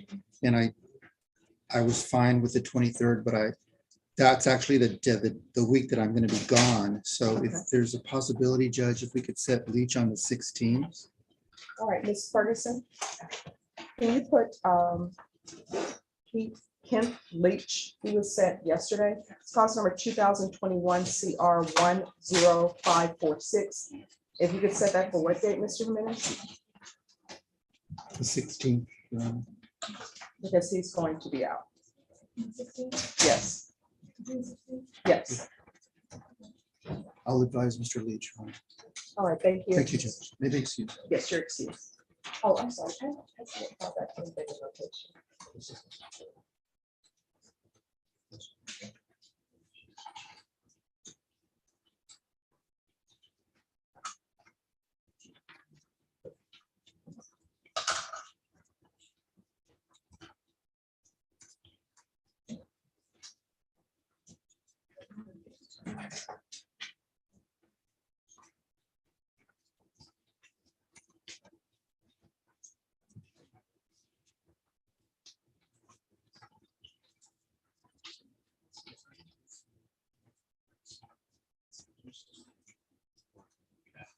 Okay. All right, on your case, it's been reset. Yes. Hey, Judge, this is the issue we have. He is in federal Federal court custody. state on sex trafficking case. No, and not sex, I think it's human trafficking. Human trafficking. Yes, Okay. sir. So, yes. I'm not sure if he's on bond or not, Judge, and I know his sentencing for that federal case is going to be July the 27th. So I don't know what we can do regarding if he is on bond, if we could do some type of warrant or something so he can start getting time credit for here. Well, what I can tell you, he will receive credit from this court. Okay. Just ask for it. Okay. But I don't like to increase someone's bond However, when they not. However we you know, can do it, Judge, I'm good. I just want to make sure he is able to get credit for that time. So when is he being sentenced? 27th of July, and we're thinking it's either going to be 6 months to a year, and he'll have to do one after. He's already got 6 months in credit in right now. They're thinking at least another 6 months to possibly a year over there. So. And it's July 27th. Yes, Your Honor. Ms. Ferguson, on Yendo, he says that his client is being sentenced in federal custody on July 27th. So can we change this date from July 11th to another date? Can we do it after that? I guess sometime maybe early August.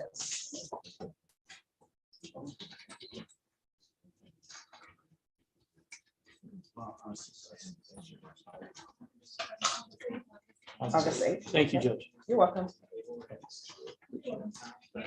Take care, Judge. You too.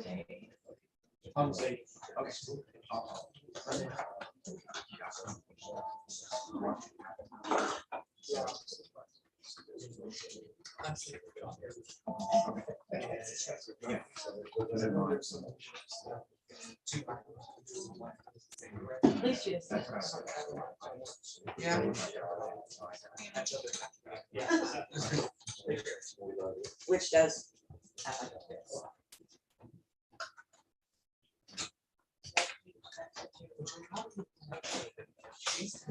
Yeah. Right, now the any word for the attorney of Julian Sanchez.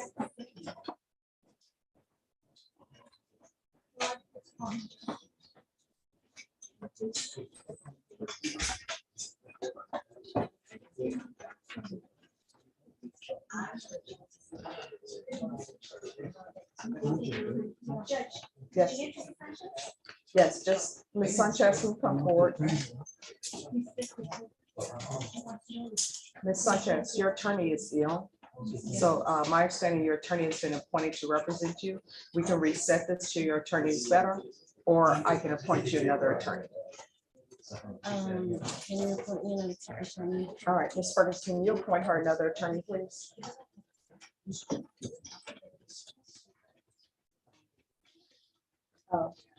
Ms. Ferguson, can you appoint somebody who's here in the courtroom? All right, if you just have a seat in the box briefly for me. Yes. Ms. Kramer, can I see you for a moment, please?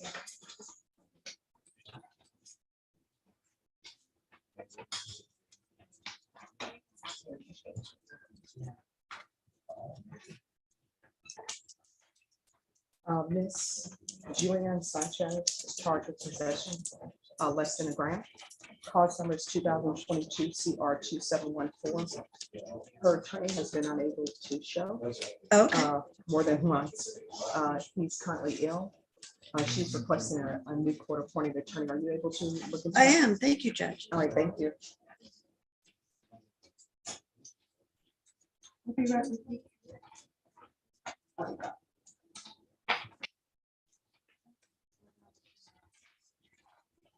All right, sir, what's your name?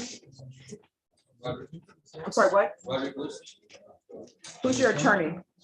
Rodriguez. I have a follow. All right, can I have a follow, Wilson?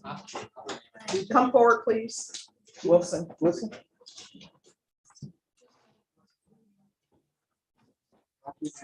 Yes.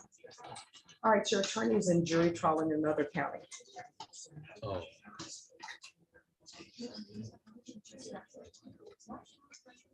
And state, family violence. On Roderick Wilson, have the discovery issues been solved? Because the last time he was here, there was a discovery issue. The misdemeanor wasn't uploaded Let me check. for attorney for review. Michael on Wilson. Did we close the discovery? I'm sure we did. Okay. If it was last, this is the continuous case, Judge? Yes. Yes, it should be over with. It should be available. All right, thank you. All right. Can I get a reset date for Mr. Wilson then?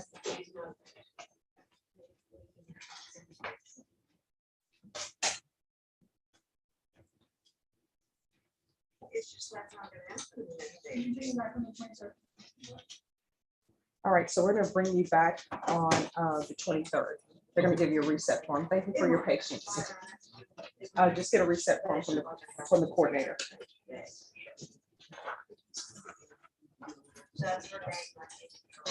Excuse me, sir, at the back of the room. Come forward. What's your name? All right, come forward, please. Alexander Wilson, what's your name? Williams. Alexander Williams. Oh, who's this attorney? I'm present, Judge. What's happening with this case?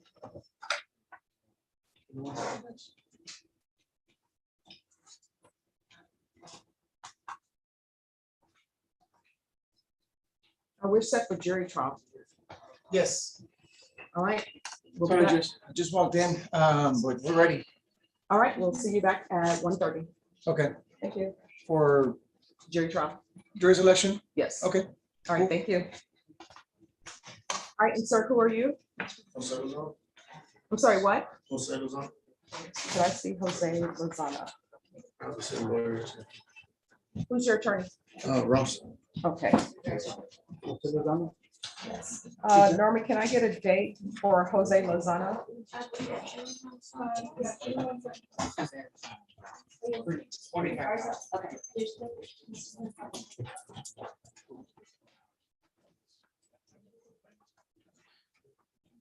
And Norm, on this one, there needs to be a jury trial date. And Judge, on this one, our victims are out of town July 2nd through July 20th. And one of our officers is on vacation from July 31st through August 3rd. He's one of So our- when is your complainant out? July 2nd through July 20th. The officer. August 31st through August, I mean, sorry, July 31st through August 3rd. All right, Ms. Ferguson, it needs to be in August. The jury trial date will be in August. And I'm gonna make this date for you, your jury trial date plus a true deadline date. So if you decide to enter a plea on that, then the court will accept it. Do you understand?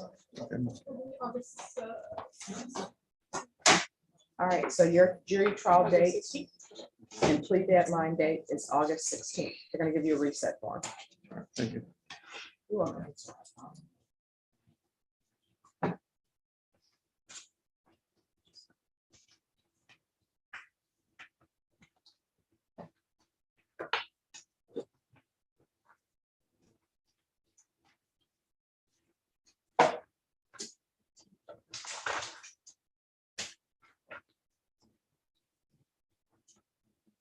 And okay, what date did I give? Yunda? Yeah, YNDO. I need to change it on the docket sheet. Is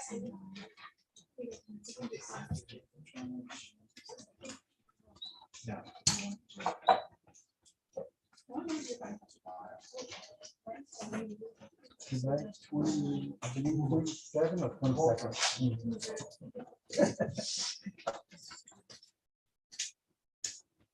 August 8th. I have no idea.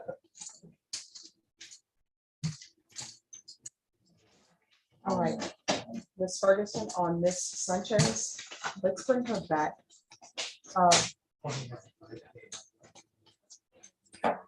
Let's bring her back on Thursday. Can I have a call on Sanchez, please? Sanchez. Sanchez? Yes. Julianne Sanchez.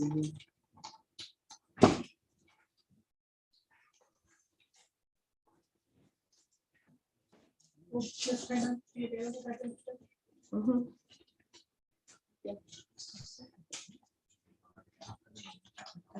Unless they're gonna work out something today, then we can do it between breaks. All right, tell you what we'll do is we'll just bring her back at 1:30. All right, we'll bring her back. So put in the box. Yeah, just put it in the box for 1:30. Then Ms. Ferguson on Carlos Garcia. That's Scott McCrum. Okay.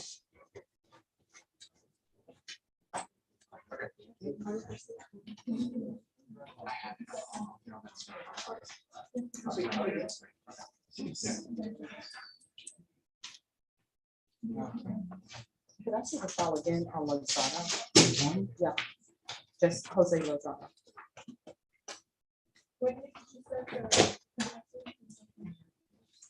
The contested hearing is set for June 23rd.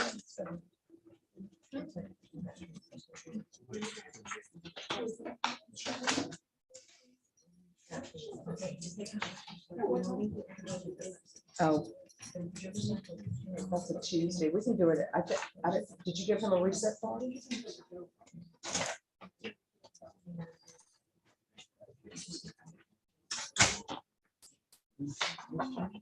It's not on document. Oh, not? Oh, it's just, oh.